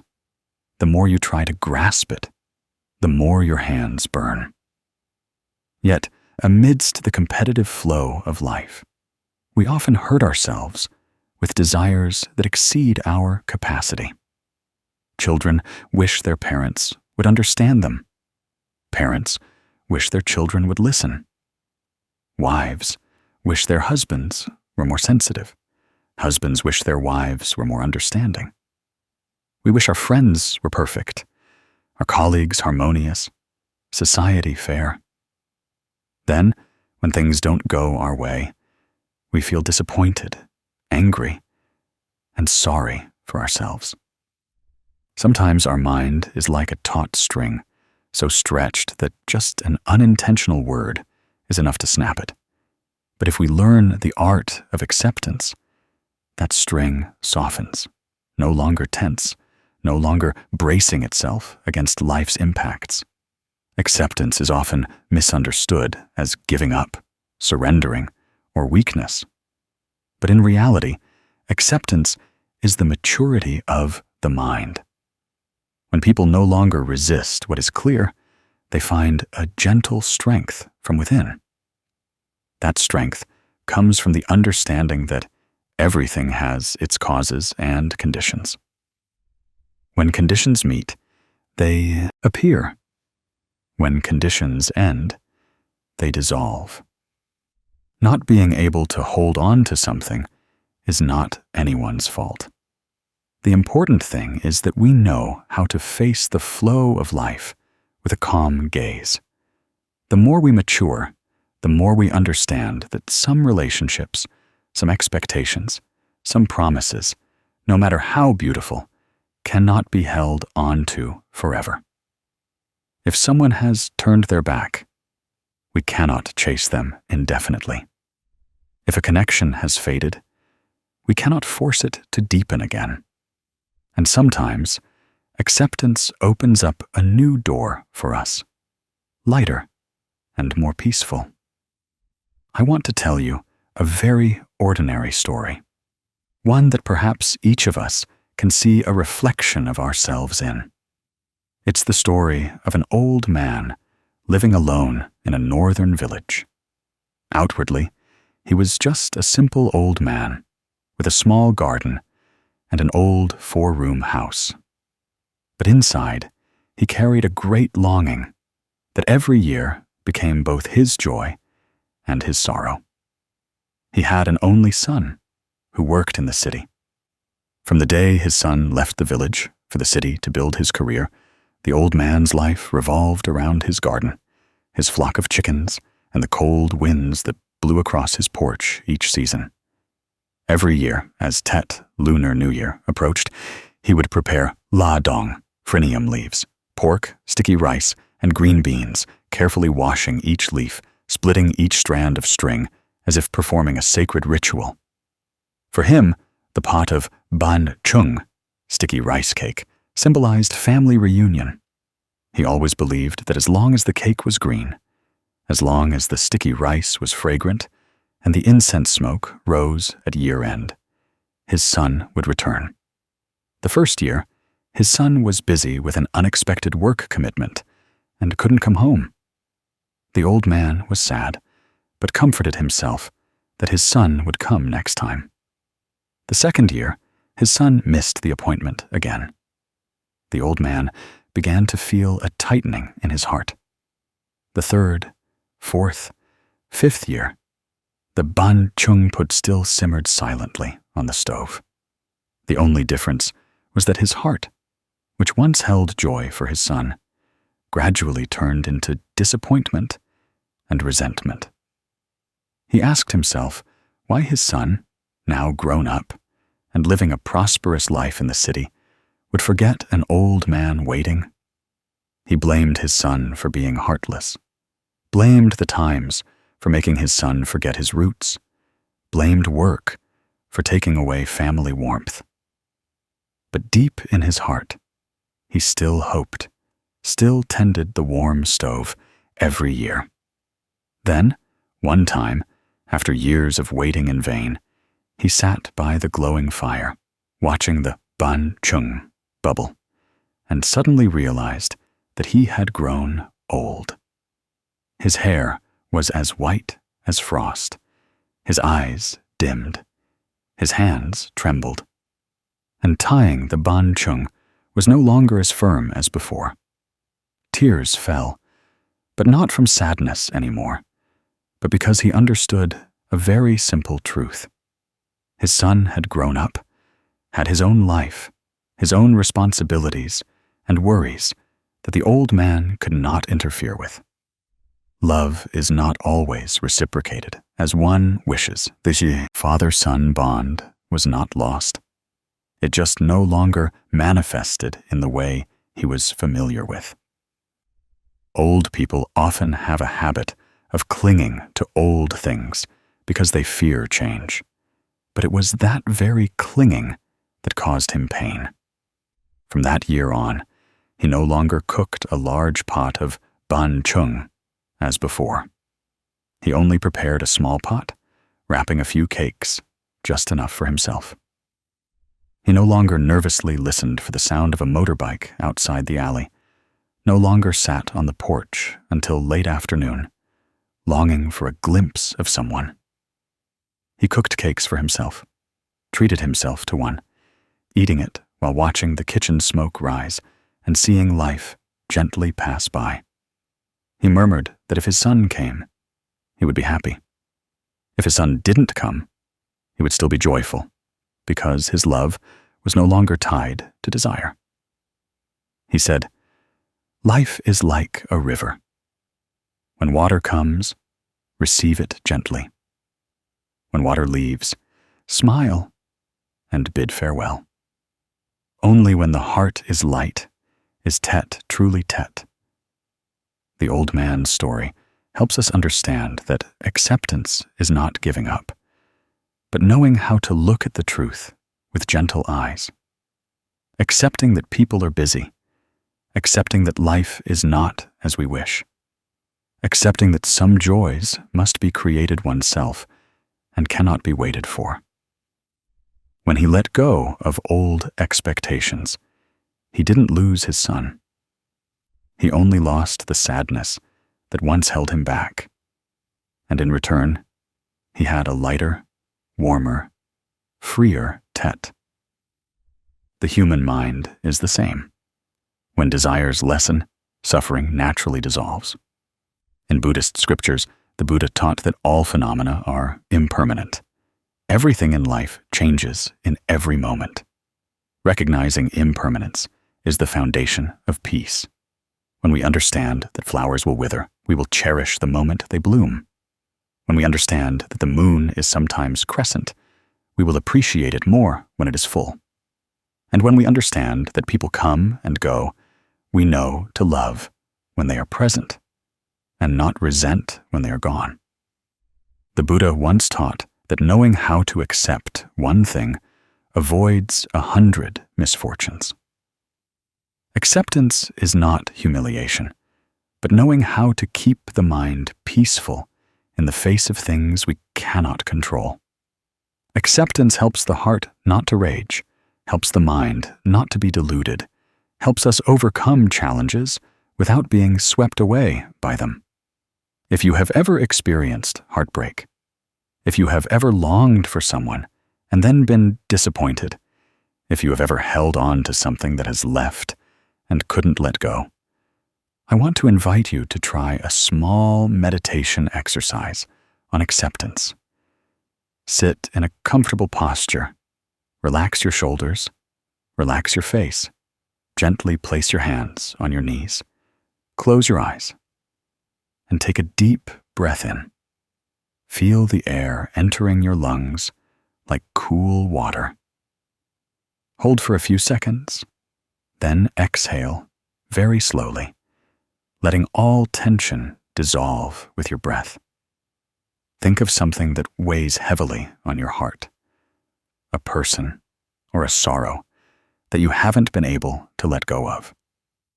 Inhale and silently say to your heart, "I am looking at you with compassion." Exhale and silently say, "I accept you as a part of my life." Inhale to acknowledge the emotion. Exhale to gently release the expectation. Just a few minutes of this, and you will feel your mind soften. Meditation does not make sadness disappear, but meditation makes you cling to it less. In life, each of us needs to learn how to accept through different stages. Accept that others are not perfect. Accept that we ourselves are not perfect. Accept things that don't go our way. Accept that every encounter is a condition, and every parting is also a condition. When you understand this, you will blame life less, resent fate less. You will be grateful for what you have and gently smile at what is lost. Acceptance does not make you weak. It makes your heart wider. When the heart is wide, life is light.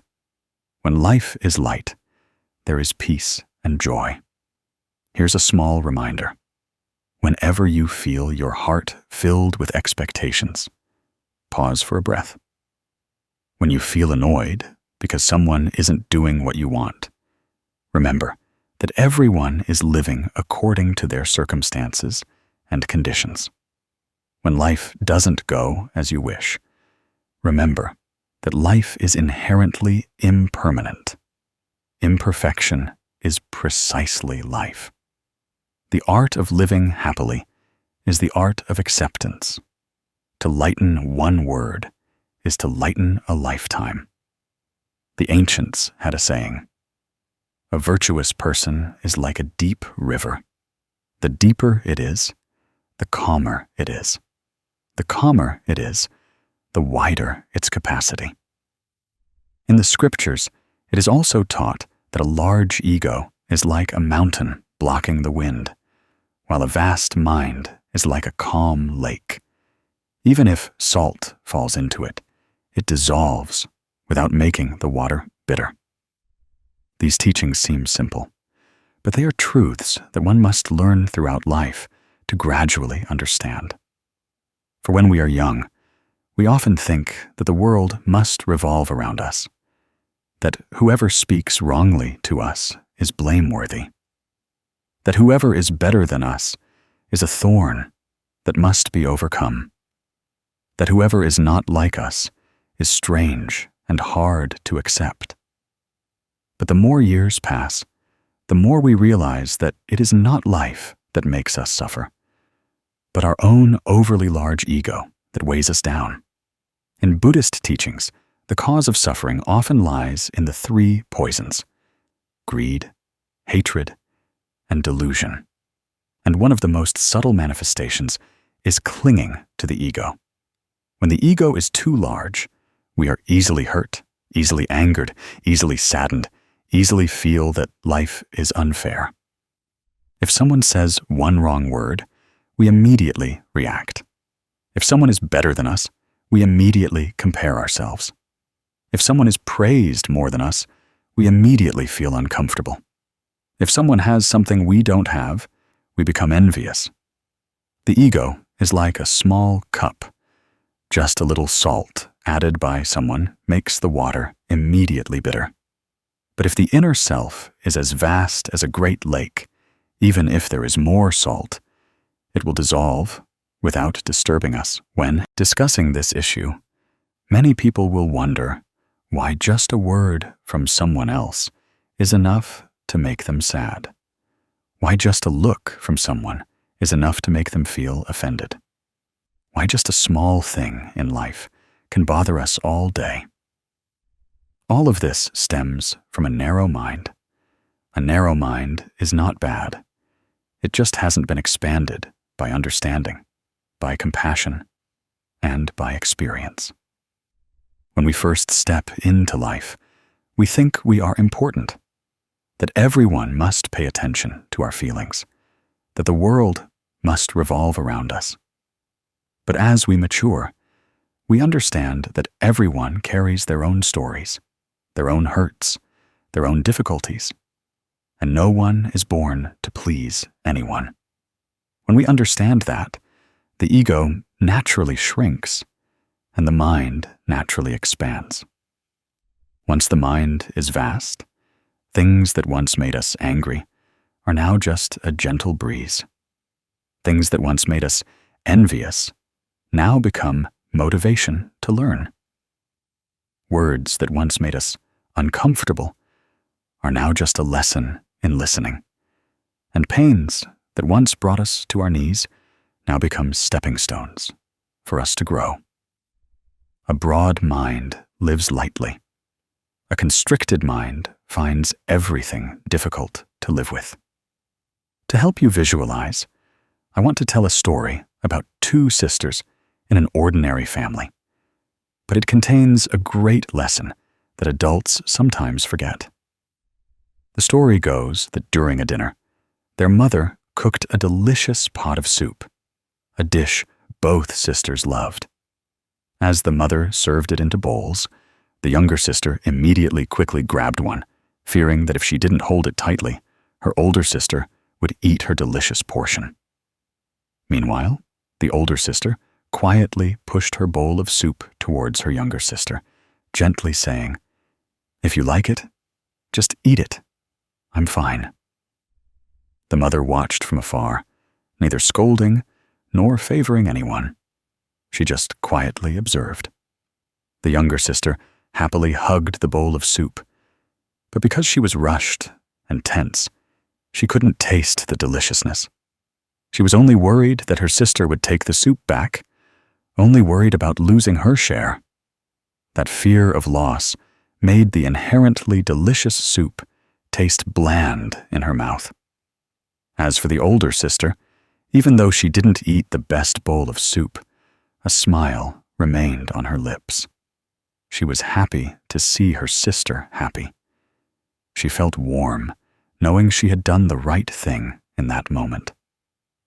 When the meal ended, the mother gently said, "You suffered because you feared losing, while your sister found peace because she knew how to give." Those words silenced the younger sister. She suddenly understood that the heavy feeling in her heart wasn't from lacking a bowl of soup, but because she was too possessive, too worried, too afraid. The older sister didn't suffer because she knew how to yield, how to love, and how to put her ego down at the right time. The story is simple, but clearly reflects the difference between a large ego and a vast mind. Those who cling suffer. Those who know how to let go are happy. Those who envy are tired. Those who are altruistic are at peace. And that doesn't depend on circumstances, but on each person's mind. Whether there is much or little salt doesn't matter.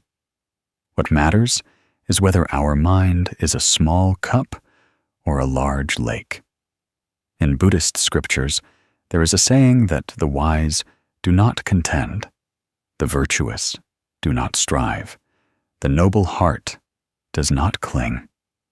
Contending leads to weariness, striving leads to suffering, clinging leads to pain. All vexations arise from these three things. To broaden the mind, we must learn to recognize the limits of the ego. The ego is just a shell that makes us think we are more important than others. But when we put that shell down, we see that everyone is the same. Everyone fears being hurt. Everyone wants to be loved and understood. When we understand this, we will easily judge others less. For judging is the quickest way to narrow our mind.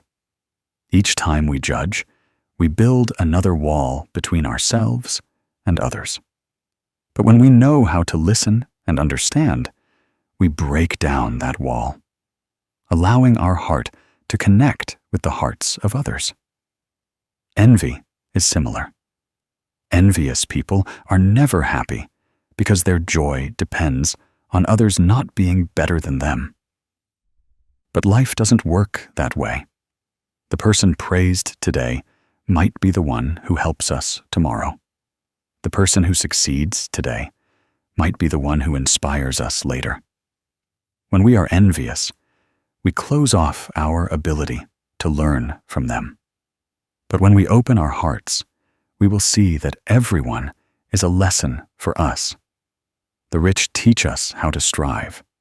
The poor teach us how to be resilient. The capable teach us how to put in effort. The weak teach us how to love. No one is born for us to envy. Everyone is a part of our growth. The ego makes us compare, but comparison only makes us more tired. Some people are younger than us, but more successful. Some people our age have gone further. Some people are settled when we are still struggling. Comparison is taking someone else's yardstick and applying it to our own life. While each person has a different destiny, different circumstances, a different journey. Apricot blossoms bloom in deep cold, Lotus flowers bloom in summer. Sunflowers only bloom when there's sun. No two flowers are alike. People are the same. Each person blooms in their own way. If we want our mind to expand, we must learn from the mind of compassion. Compassion is not pity, but love with understanding. When you see someone who is irritable, remember that they may have been under a lot of pressure. When you see someone who is insensitive, think that they may be lacking in love. When you meet someone who is arrogant, understand that they may be afraid of being hurt, and so they build up their ego to protect themselves. Compassion makes our mind larger. When the mind is large, all small things become light. If you want to practice expanding your mind, I will guide you through a very simple meditation exercise. Find a quiet place. Sit gently. Relax your whole body. Inhale deeply and notice the breath entering. Exhale slowly and let all tension flow out. Think of someone who irritates you or a situation that causes you to react strongly. Inhale and silently say, "I understand why you are like that." Exhale and say, "I wish you peace." Repeat this a few times, and you will see something strange happen. Your mind will no longer feel as agitated as before. You will no longer feel confrontational. The mind of compassion softens all sharp edges within you. The greatest lesson I want to impart is that the wider the mind, the lighter it becomes. When you open your heart, you are no longer swept up in trivial conflicts. When you lower your ego, you are no longer hurt by insensitive words. When you know how to see others with empathy, you will find all vexations are like salt falling into a large lake, dissolving and disappearing. Today you might encounter sadness. Today someone might annoy you. Today you might feel inferior. But if you know how to broaden your mind, know how to love instead of hate, know how to give instead of hold, know how to understand instead of judge, then all those things will be as light as a breeze. There is countless salt in the world, but a happy person is one who knows how to widen the lake in their heart. When the water in the lake is large enough, salt can no longer make it bitter. When the mind is large enough, life can no longer make us suffer. The ancients said that human life is like a small boat on a wide river. The river is sometimes calm, sometimes turbulent, and the boat is fragile, hard to keep balanced. No one used that image to remind us that life is inherently impermanent. No one gets to choose the circumstances of their birth. No one can decide all the things that will come. But each person carries countless desires in their heart for their life's boat to go in the right direction, to reach the right shore, to avoid all storms. Then, when the waves rise, we think heaven wants to crush us. But in reality, it's just that our hearts want too much, so we feel weary. The enlightened ones say, suffering is not in the flowing river of life, but in the boat that constantly wants to row against the current. The more you try to resist the flow, the more exhausted you become. When viewed through the lens of Buddhist philosophy, human suffering comes not only from poverty, worries, or external failures, but also from mental karma. In the Four Noble Truths, the Buddha clearly states that the root of suffering is tanha, craving, and upadana, clinging. The mind that wants never stops. The mind that clings never lets go. The mind that constantly compares never ceases. Desiring what is not yet present, regretting what is lost, holding on to what is fading, fearing what is yet to come. From this, each person creates their own kind of suffering, thinking it is caused by circumstances. But deep down, it is the agitated mind, the mind that wants much, wants more, wants forever. The poor suffer from lack. The rich suffer from loss. The beautiful suffer from fear of fading. The unattractive suffer from low self-esteem. Those in love suffer from the fear of losing their beloved. The lonely suffer from feeling unneeded. Everyone stands at a different point in life, but shares one thing. Everyone holds a secret desire: to have, to keep, to have more, to have forever. These desires are like small flames. If managed, they warm. If allowed to flare up, they consume. Humans inherently have natural desires. Everyone wants to live better, to be happier, to be more peaceful. There's nothing wrong with that. But when desire becomes an obsession, when wanting exceeds the limit of sufficiency, when the mind constantly thinks it needs to achieve more to be at peace, then suffering immediately arises. This mental state is like someone standing in front of a mirror, looking at themselves, but never feeling enough. Today, they are happy to have a home. Tomorrow, they compare it to a neighbor's house and feel a lack. Today, they are happy to have a loved one. Tomorrow, they fear that love won't last. People keep changing their perspective, so their joy changes with it. Joy lies not in what one has, but in the comparisons one sets for oneself. Thus, suffering comes not from life, but from the mind tying itself up. There is a small market at the edge of a rural town. The market meets every morning. Buyers and sellers meet amidst familiar calls, hurried footsteps, the fragrance of fresh vegetables, and the aroma of food wafting in the wind. The market is simple, rustic. But if you observe closely, you will see that everyone in that market carries their own unique worries. These worries are like invisible threads weaving together, forming a colorful tapestry of life, but hidden beneath is a whole world of thoughts and emotions. The gold shop owner at the corner of the market is the wealthiest person in the area. Her shop is always brightly lit, and the display cases are always full of sparkling jewelry, yet she is the most anxious person. Whenever she hears news of a thief, she barely sleeps that night.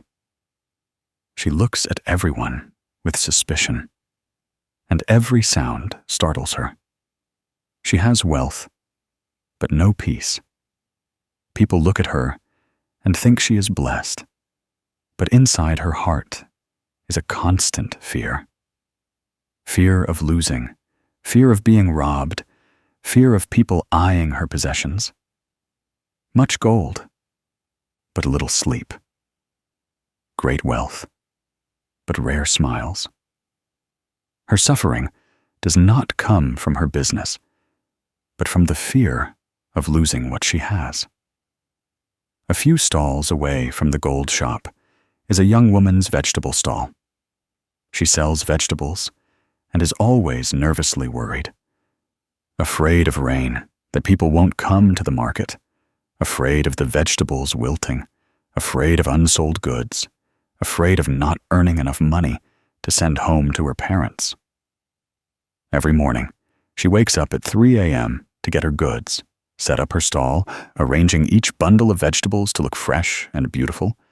But in her heart, she always has a lingering sense of unease.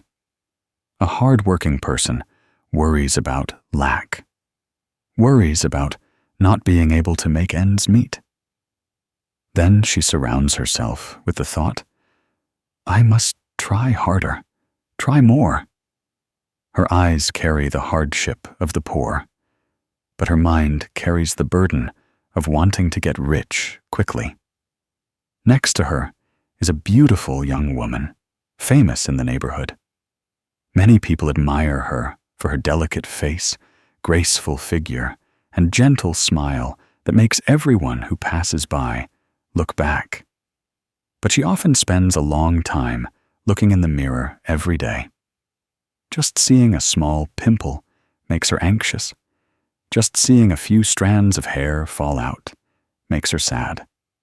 If someone praises her, she's happy. If someone criticizes her, she thinks about it all morning. She is beautiful, but that beauty becomes a pressure that constantly worries her, that one day she will no longer be as she is now. Beauty is something that fades easily, and her heart clings to it. As a result, she lives in fear. Fear of aging, fear of people forgetting her, fear of no longer being loved as before. A person with beauty who suffers because of her own beauty. Nearby is another ordinary girl, not outstanding, not eye-catching. She is also sad about that. She is timid, self-conscious, and doesn't dare to socialize much. Seeing someone beautiful, she lowers her head. Seeing someone loved, she thinks she is not worthy.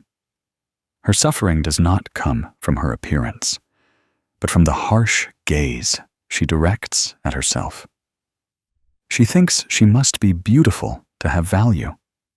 She must be noticed to be loved. This very thought puts her in a state of instability. No one criticizes her, but she criticizes herself the most. No one abandons her, but she abandons herself first. A person without beauty who suffers because her inner beauty is not seen. And at the end of the market, there is an old man who drives a motorcycle taxi. His wife passed away years ago. He lives alone in a small house, making a few trips a day to earn money for food. But money is not what he lacks most. What he lacks is someone to talk to. Occasionally, he sees people at the market with their spouses, and a pang of loneliness strikes his heart. He says he is not afraid of poverty, only afraid of the silence when he returns home.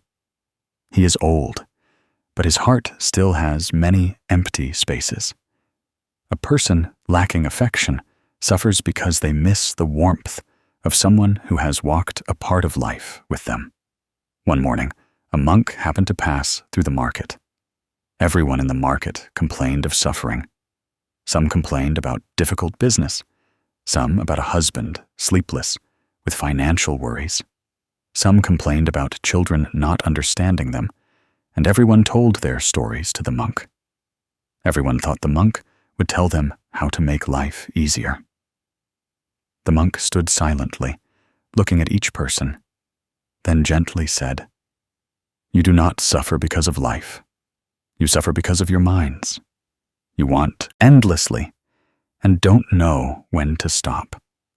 Life doesn't ask anyone to be wealthy forever, beautiful forever, or peaceful forever. But the mind wants these things to remain unchanged. That is the root of suffering." Those words made many people pause because they had always thought that external difficulties were what made them tired. But when they looked deeper, they realized the monk was right. The gold shop owner suffered not because she had too much gold, but because her fear of loss was too great. The vegetable seller suffered not because vegetables were hard to sell, but because her mind wanted to change her life quickly. The beautiful girl suffered because she could not accept fading. The ordinary girl suffered because she could not accept herself.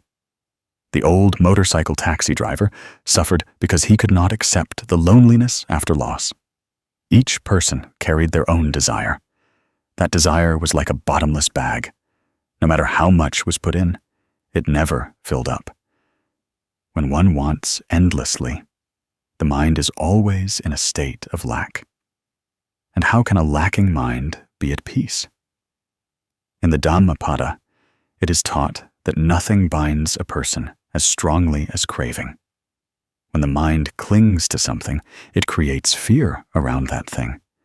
Fear of loss, fear of scarcity, fear of change, fear of not getting what one wants. The binding chain is one's own mind, not external circumstances. The Buddha also taught that greed is like fire. If you put out the fire, it becomes cool. If you let the fire burn, it burns you. If you recognize the fire, you won't be consumed by it. If you recognize desire, desire will no longer have the power to control you. To understand the monk's words more deeply, we can practice a small, transformative exercise. Take 1 minute to close your eyes. Feel the air entering and leaving your nostrils. As you inhale, know that your mind is receiving life. As you exhale, let go of something that is worrying you. Don't try to chase the worry away. Just follow your breath to feel it soften. Then ask yourself, does what I am fearing truly exist right now? The gold shop owner, when closing her eyes, could ask herself, is there a thief at the door right now? The vegetable seller could ask, am I hungry at this very moment? The beautiful girl could ask, am I getting older this very second? The insecure girl could ask, is anyone criticizing me right now? The old motorcycle taxi driver could ask, am I lacking affection right now, or just lacking someone to talk to? The truth is that most human worries do not exist in the present, but in imagination. Breath helps us return to reality. And reality is often much more pleasant than imagination. Once we clearly see that worry comes not from life, but from the mind, we begin to be able to let go gently. Letting go is not abandoning everything. Letting go is releasing the thing that is weighing us down. Letting go is returning to life, its right to be impermanent. Letting go is reminding ourselves that too much desire only makes the mind more confused. When we let go, we no longer chase after what we don't have, but learn to appreciate what is present. When we let go, we no longer compare ourselves to others, but look at our own journey. When we let go, we understand that enough is not having everything, but being content with what is aligned with the present conditions. The suffering of people is therefore not the same, but the solution is not very different. Pause for a moment to look deeply at what you want.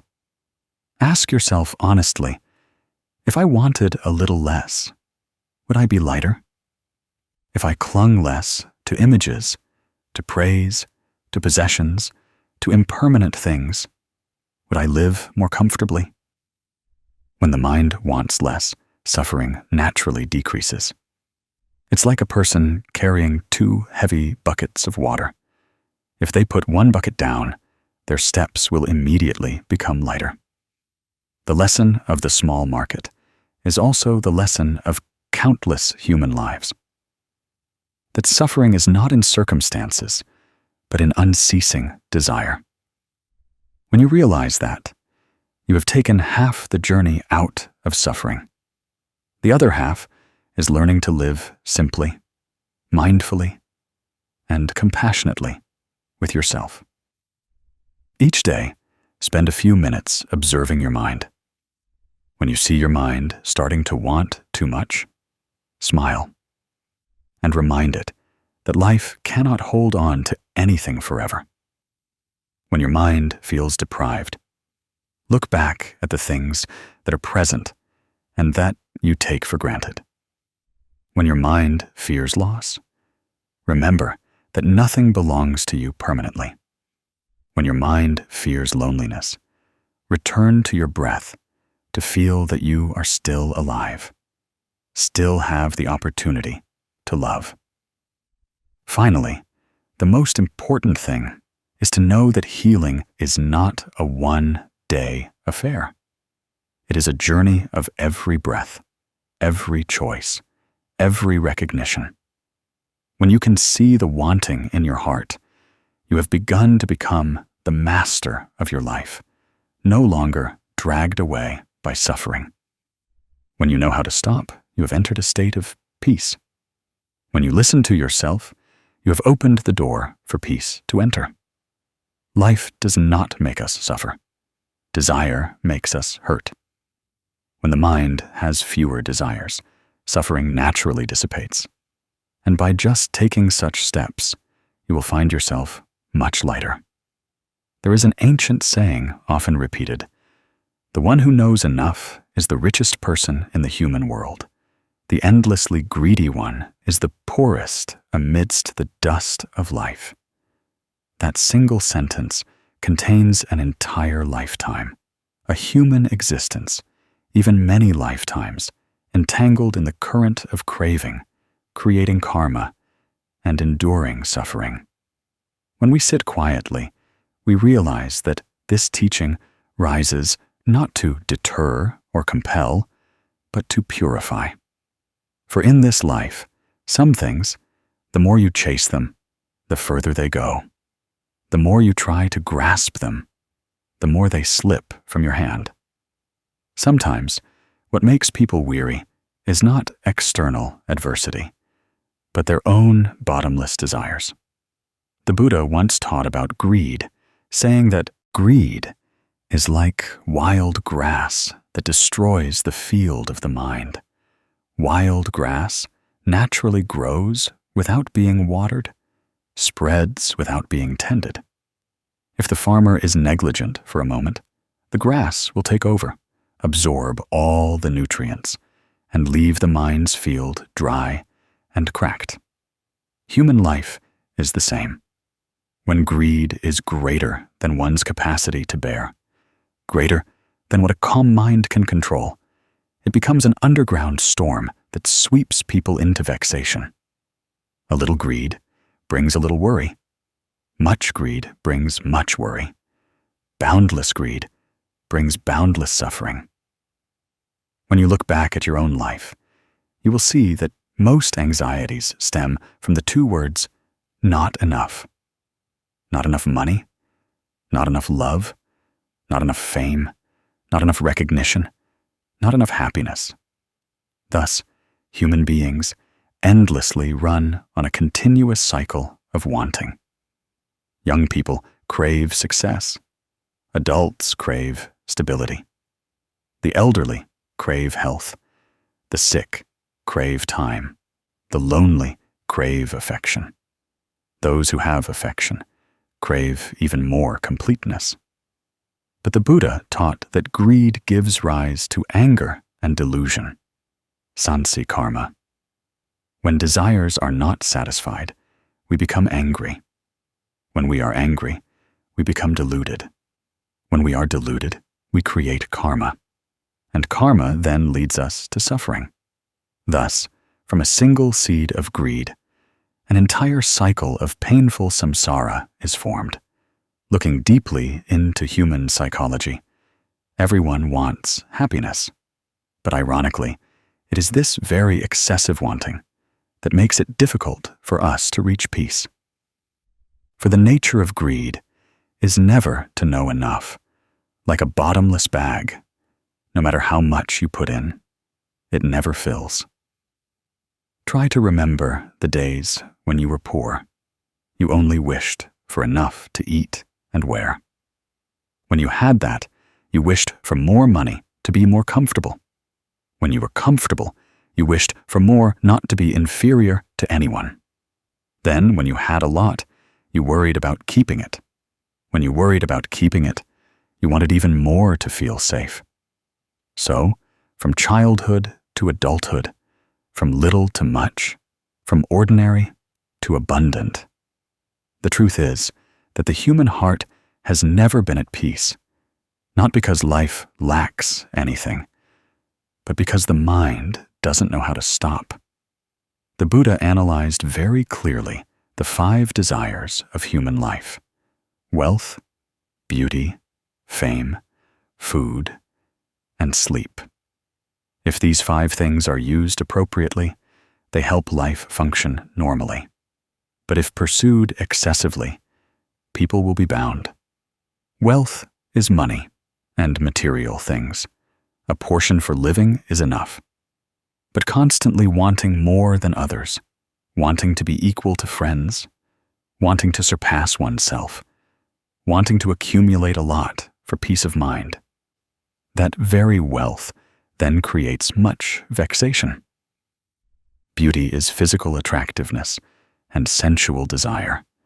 If not clear-headed, beauty turns into temptation, causing people to lose themselves, lose their families, lose their peace. Fame is recognition, praise, status. One word of praise also entails effort to maintain that position, then the fear of losing fame. Food is the desire of the mouth. Delicious food has never truly brought anyone peace. But excess leads to illness. Sleep is the need for rest. But when it turns into laziness or indulgence, wisdom fades, willpower weakens. These 5 desires are like 5 fragrant cakes, attractive on the outside. But eating too much leads to satiety. Eating excessively leads to illness. And not eating at all leads to craving. In the end, some people find themselves caught between the struggle of wanting and fearing loss. The Buddha said that much joy brings much suffering. Life needs only a little to be enough, but people want much, want endlessly. Thus, happiness moves further and further away. In Buddhist teachings, there is a beautiful concept called Theo Duk Tri Tuk, few desires, knowing contentment. Theo Duk means having few desires. Tri Tuk means knowing enough. A person with few desires has a light mind.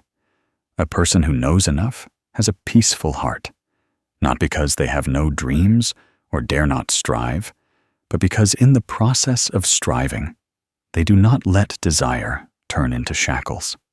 They know that just enough to live, enough to be happy, enough to help others is already full happiness. If the heart does not contend, the mind will be clear. If the mind is not greedy, blessings will arise. Such people walk lightly wherever they go, sleep deeply whenever they sleep, and find any food delicious. Because they don't have to brace themselves to hold on or to compete.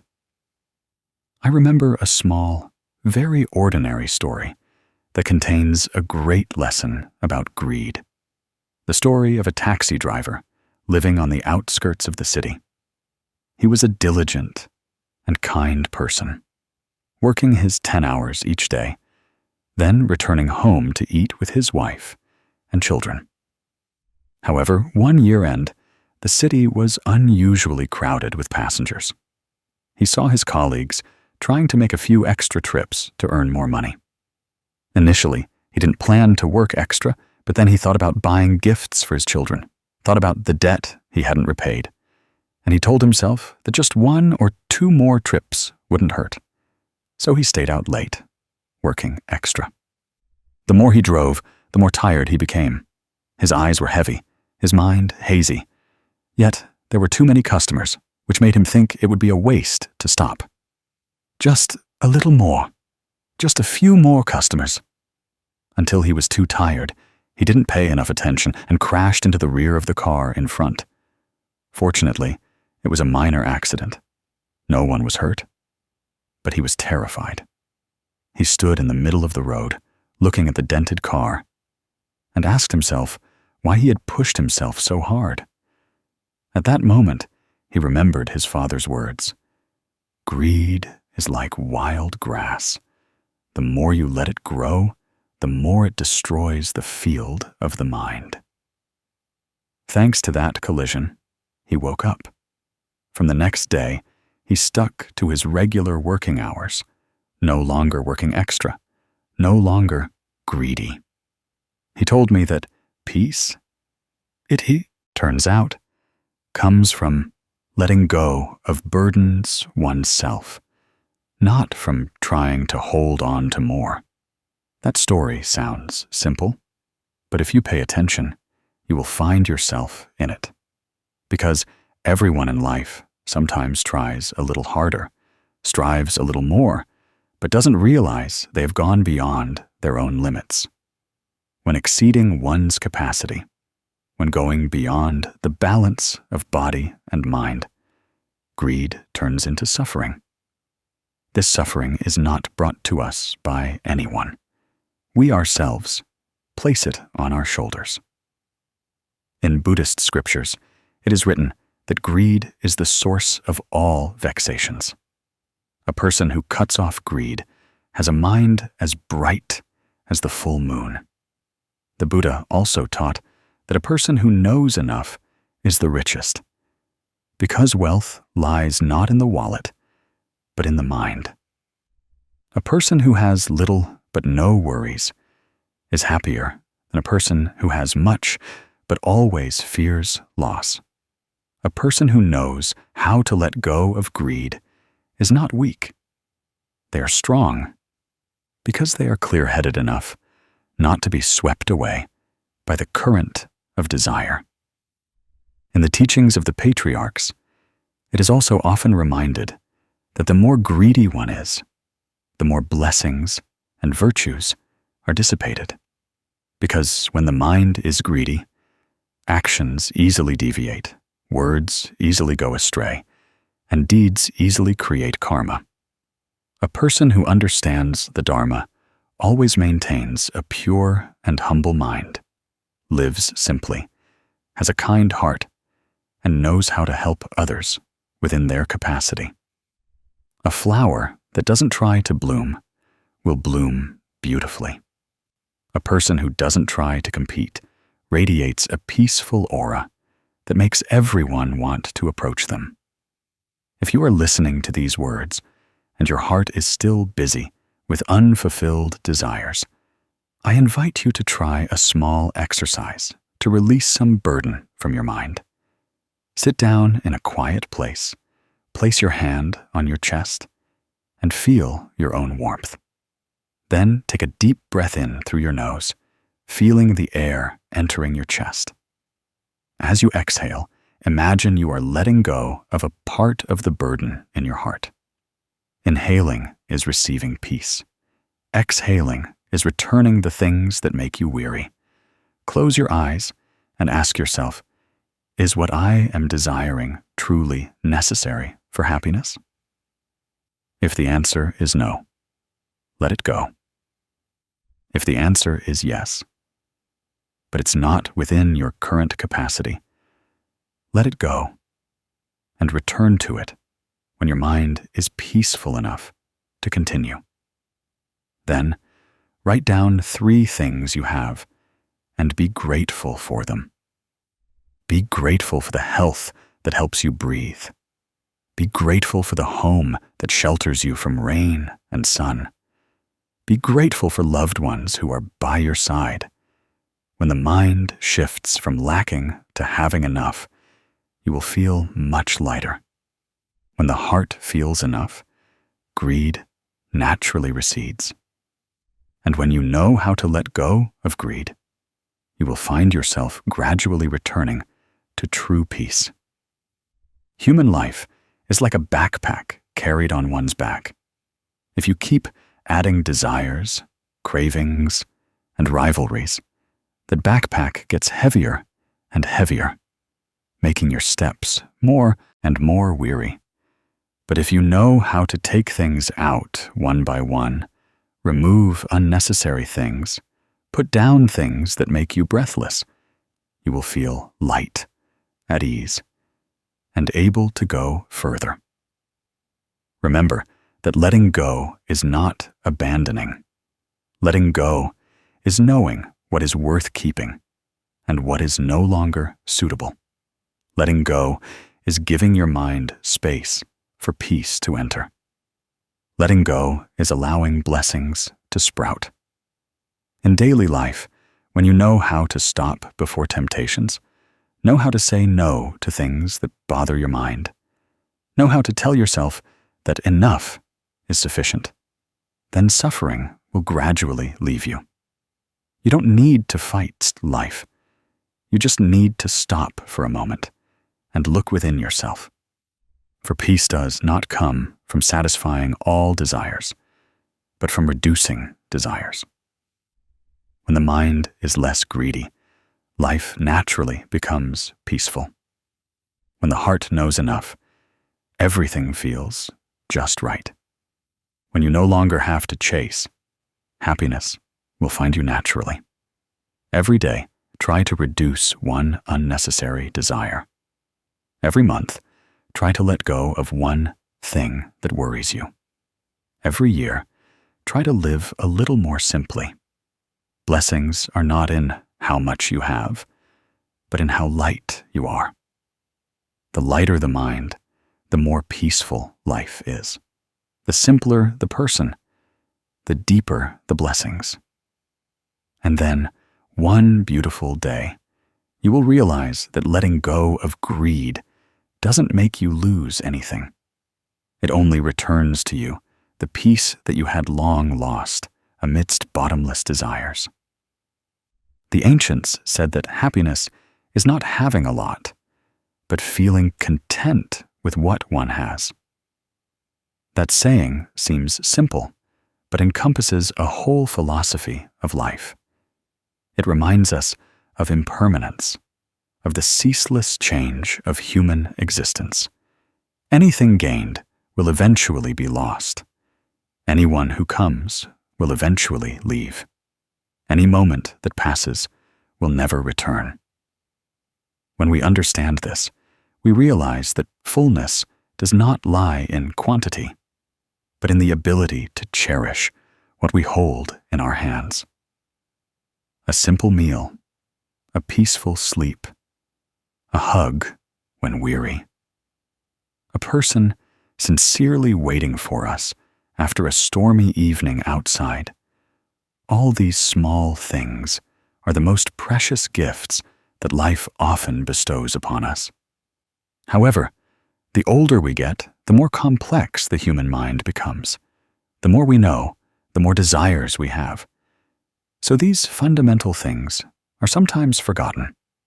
In Buddhist teachings, happiness is not a grand thing, and certainly not resounding achievements that people often strive for.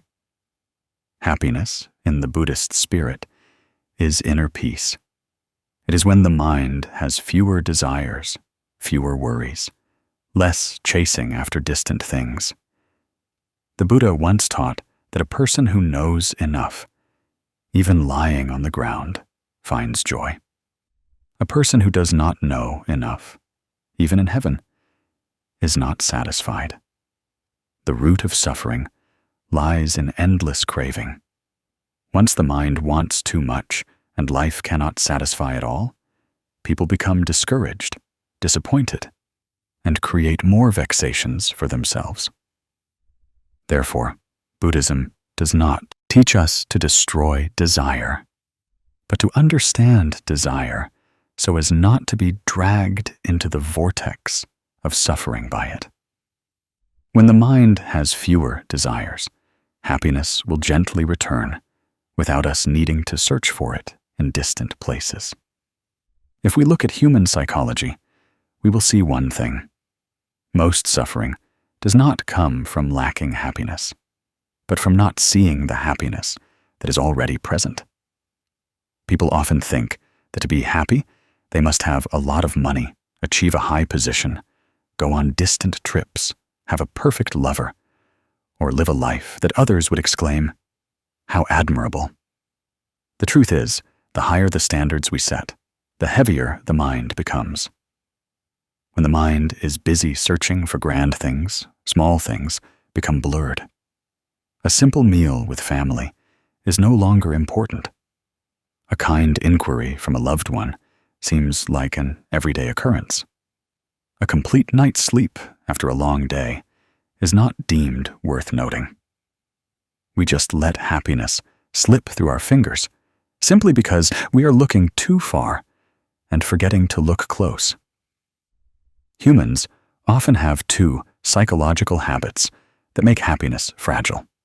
One is comparing easily, and the other is easily forgetting what one already has.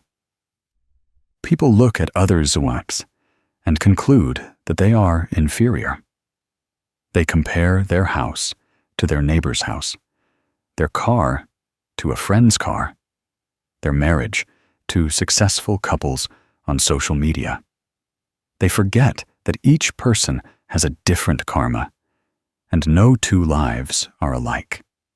And the habit of easily forgetting what one has makes us always feel a lack, even when reality is abundant. We have food to eat, but think it's not delicious enough. We have a family, but feel they are not perfect enough. We have health, but don't cherish it until our body speaks up. Thus, happiness recedes further and further, and we are unaware of it. To understand simple happiness more deeply, let us enter the small story of a family of 3.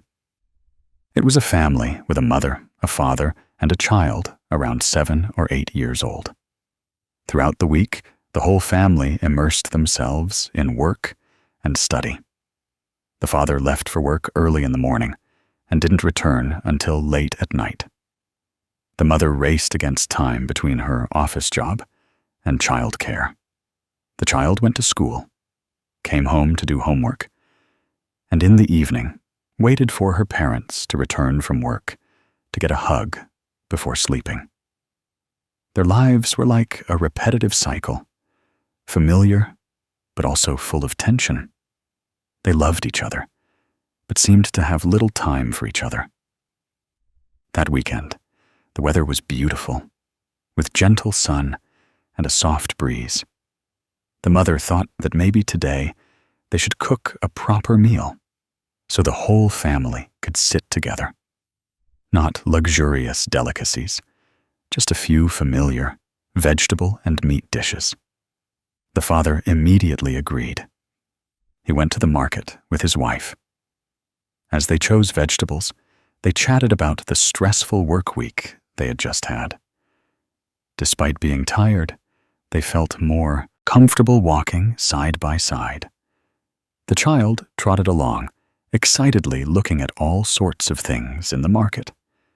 The 3 of them returned home. The mother cooked. The father washed vegetables to help his wife, and the child set the table and arranged the bowls and chopsticks. The atmosphere in the small kitchen was unusually warm.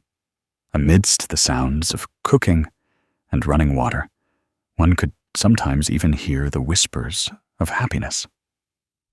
The meal was served on the table, just cabbage soup, braised pork, and a small bowl of salted fish. No expensive dishes, but the family's flavors made them precious. The father picked up a piece of meat for his child and asked if school was fun this week.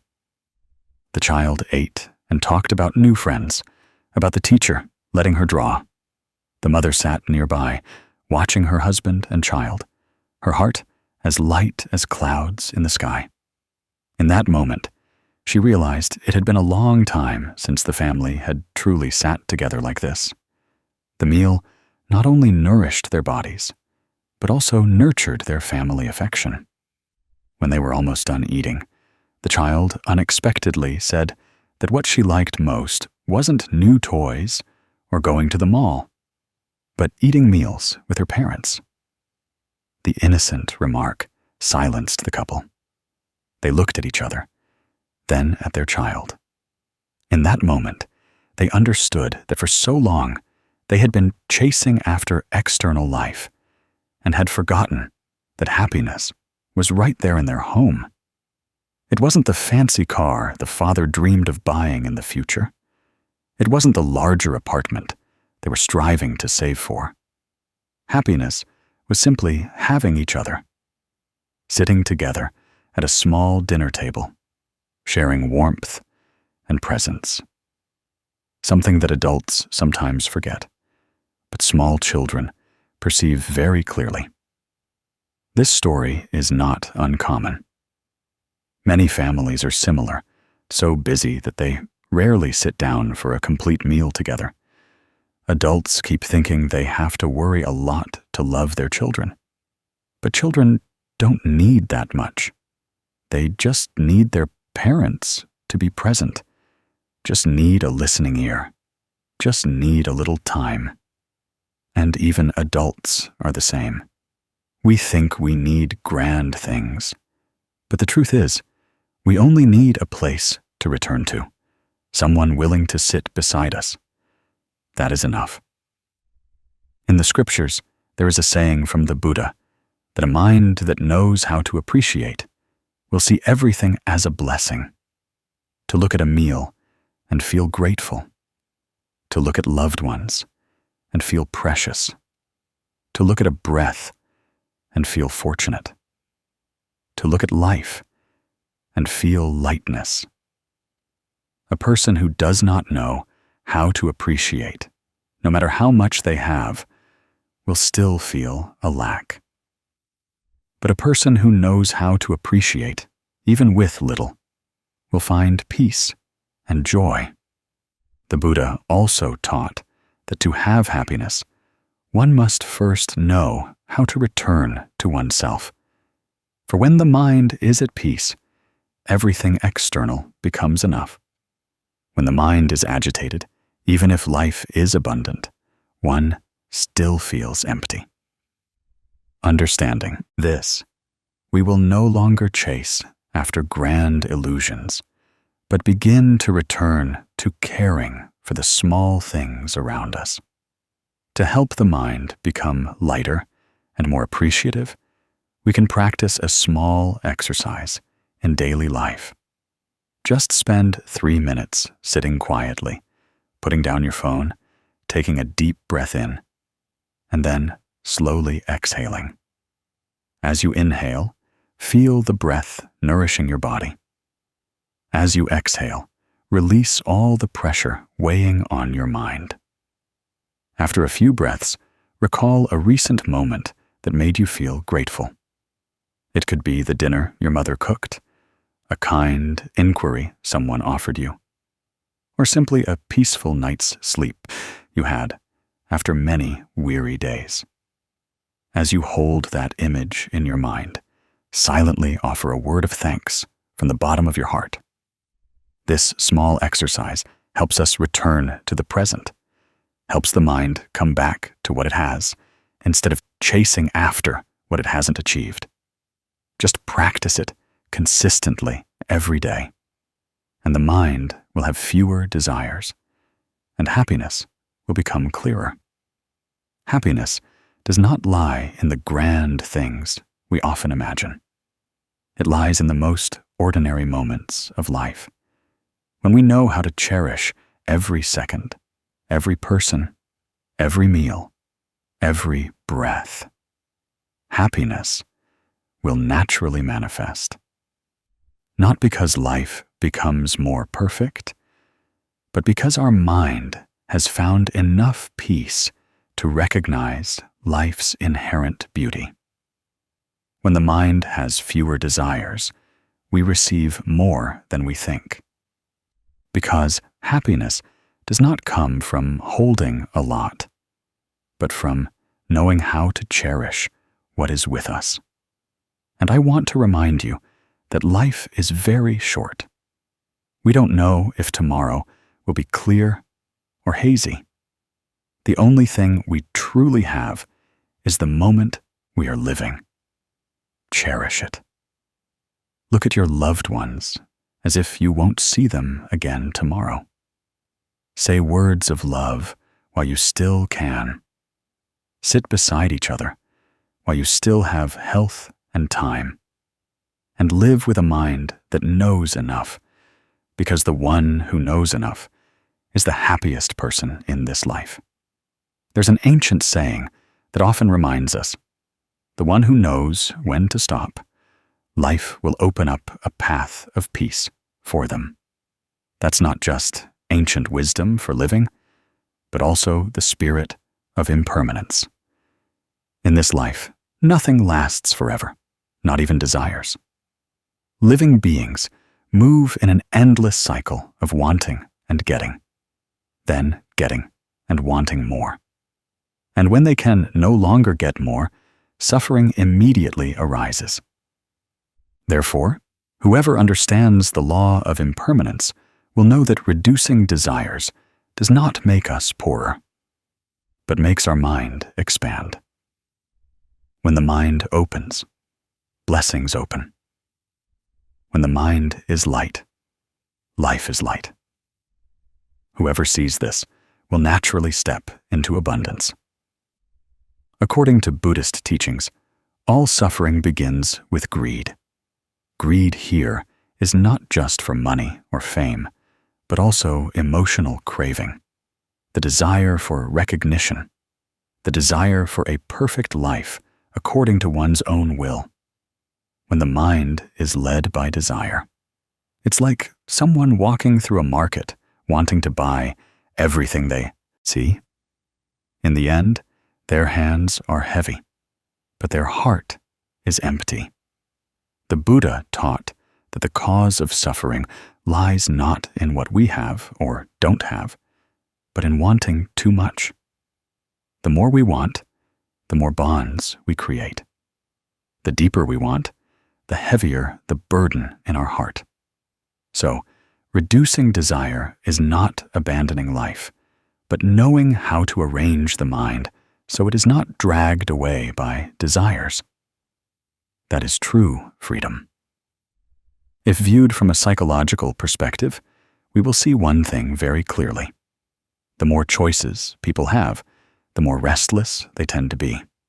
The more they are exposed to glamorous images, the more they hear boastful stories, the more they see others' lives online, the more the mind tends to compare. And when comparison arises, a feeling of lack emerges.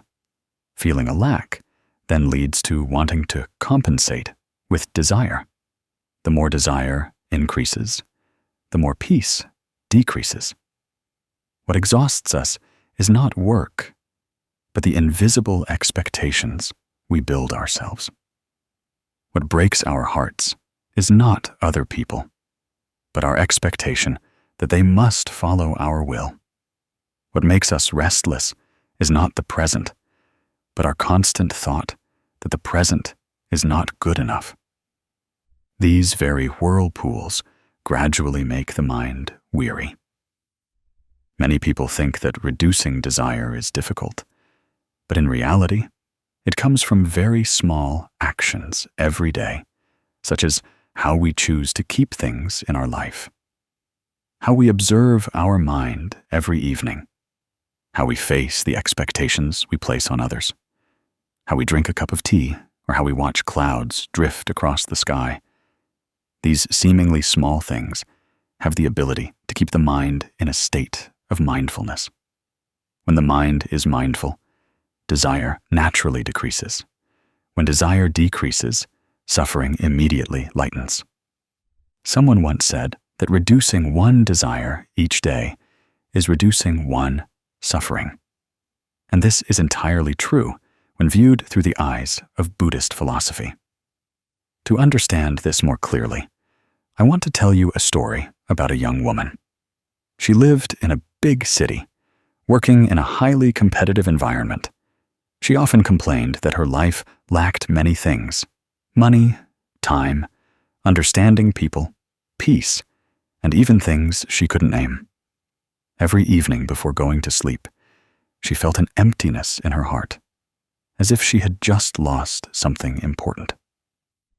One day, she found a small temple far from the city center. She just wanted to find a quiet place to rest for a while. In the silent courtyard, she met an old monk sweeping leaves. The monk, seeing her weary face, asked, "What are you carrying in your heart?" She couldn't answer specifically, only sighed. The monk listened, then smiled gently. He gave her a small notebook and said, "From today, every evening before you sleep, write down 3 things you have enough of. Not things you want to have, nor things you still lack, but things you have and already have enough of." The girl found it strange, but agreed. The first week she wrote with difficulty. Every evening she opened the notebook, sat looking at the blank page, not knowing what to write. She always felt her life was lacking from front to back. So when asked what she had enough of, she remained silent. But then she tried to write down a few simple things. Today, I have enough health to go to work. Today, I have enough food to eat. Today, I have enough people greeting me with a smile. The initial words felt awkward. By the second week, she started writing more. She realized she had enough of a home to shield her from sun and rain, enough legs to carry her through the long day, enough eyes to see life, enough people who quietly cared for her, even if she wasn't good at expressing herself. She suddenly understood that before wanting anything more, she already had many things to be grateful for. By the third week, every evening before writing, her mind felt lighter. Holding the pen, she no longer thought about what she lacked, but about what was present and could become a source of inner nourishment. Gradually, she compared herself less to others, complained less about life, chased fewer unnecessary illusions. That small notebook became a companion, helping her learn a lesson about knowing enough. The girl's story helps us understand that practicing to reduce desire does not lie in grand things, but begins with simple habits. In the scriptures, the Buddha once taught that knowing enough is a treasure. A person who knows enough is the richest person, because they possess inner peace. That peace does not depend on external circumstances. A person who owns much, but whose mind is not enough, will still suffer. A person who lives simply, but knows enough, will still be happy. Like water in a lake, if one constantly wants more, the lake will overflow. But if one knows how to maintain the right level, the water will always be calm. The first practice I want to share, based on the girl's story, is the practice of knowing enough. Every evening before sleeping, take a few minutes to write down 3 things you feel you have enough of. It could be health, family, work, breath, a smile someone gave you, or simply a peaceful day without major events. When you write it down, you are helping your mind return to the present. The present is always enough, but the human mind often runs to what is lacking. Writing down each thing you have enough of helps you clearly see the blessings you possess. Once you see them clearly, the mind naturally reduces its desires. The second practice is to let go of material things. Many people often think they suffer from lack. But in reality, sometimes we suffer from having too much. A room full of things, but the heart is empty. A house cluttered with unused items, yet the mind still feels a lack. When we let go of things that are no longer necessary, the mind will lighten greatly. Try reorganizing your closet and donating clothes you no longer wear to someone who needs them more. Tidy up your living room. Remove items that are just for decoration, but don't bring tranquility. When the space becomes more open, the mind will also become more open. The Buddha taught that to lighten the body, one should not carry heavy burdens. To lighten the mind, one should not hold too many things that bother oneself. The third practice is meditation on observing desires. The most important thing in this meditation is not to force yourself not to want anything, but to look directly at the desires arising in your mind. When a desire appears, ask if it comes from a real need or from comparison. Does it stem from a sense of lack or from the habit of chasing after others? When you observe desires without blame, you will see them like clouds passing across the sky. They come and go. If you don't stubbornly cling to them, the mind will be very free. The fourth practice is to reduce expectations of others. People suffer a lot not because others do wrong, but because we expect them to act exactly as we wish. When someone comes into your life, cherish them while they are present. When someone leaves, let your heart lighten. No one belongs to us forever. No one can live exactly according to our wishes unless we let go of those impositions. The Buddha once taught that when conditions are met, hold on. When conditions end, let go. The important thing is to maintain a calm mind amidst all of life's changes. The fifth practice is to slow down. In a hot cup of tea, we can find an entire realm of peace. In a few minutes of watching clouds drift, we can hear the sound of our own self. People suffer because they go too fast, live too hastily. Every day, just spend a few minutes to relax, to let your feet touch the earth, to let your breath return, and you will realize life is much gentler. When we slow down, we can more easily perceive the good things we usually overlook. To help you step into that awareness, I want to guide you through a small practice. First, find a quiet corner. Sit upright, but comfortably.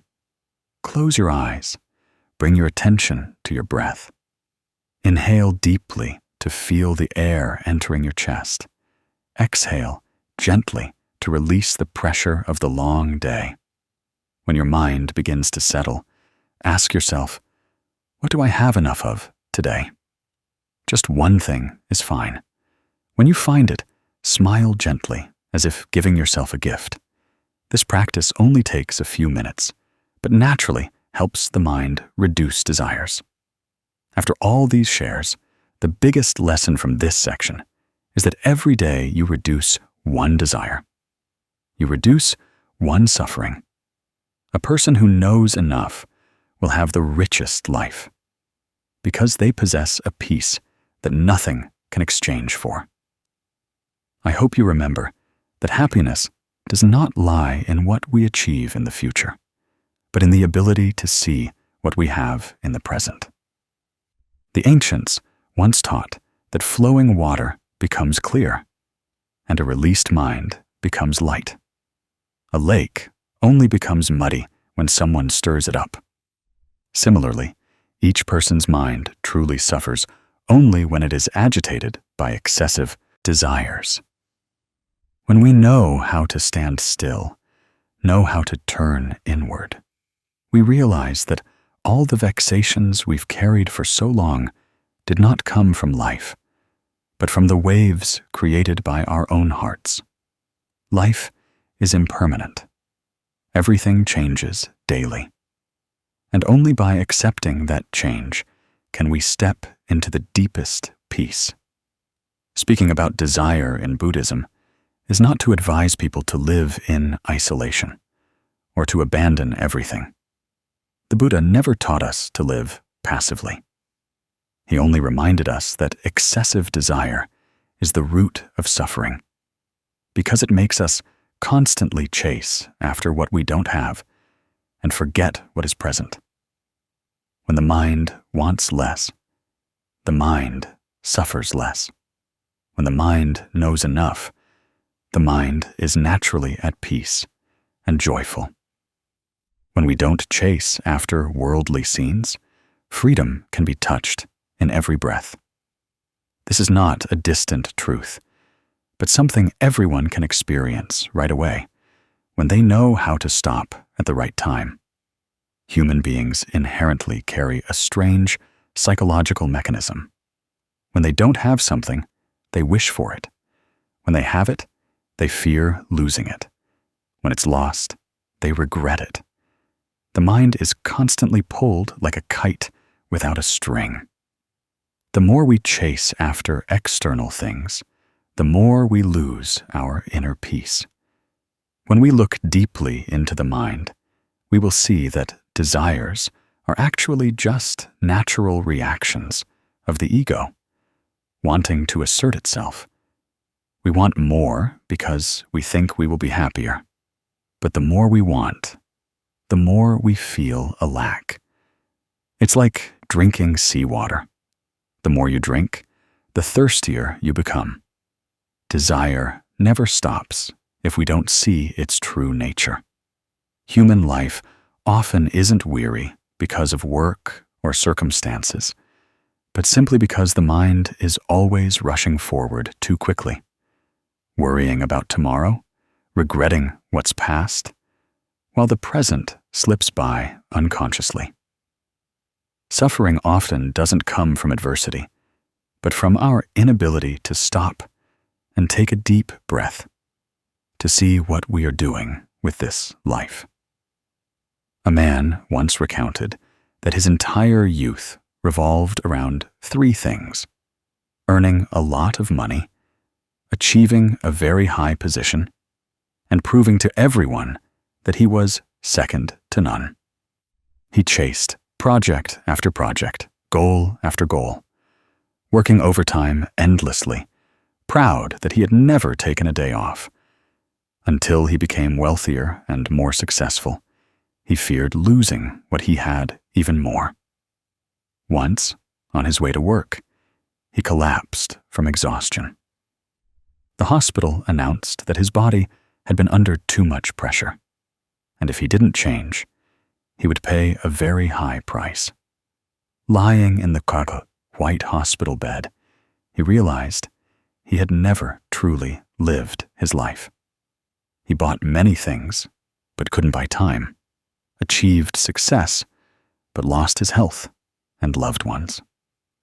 He said that in that moment, he understood one thing: letting go is not losing, but returning to the most valuable things in one's life.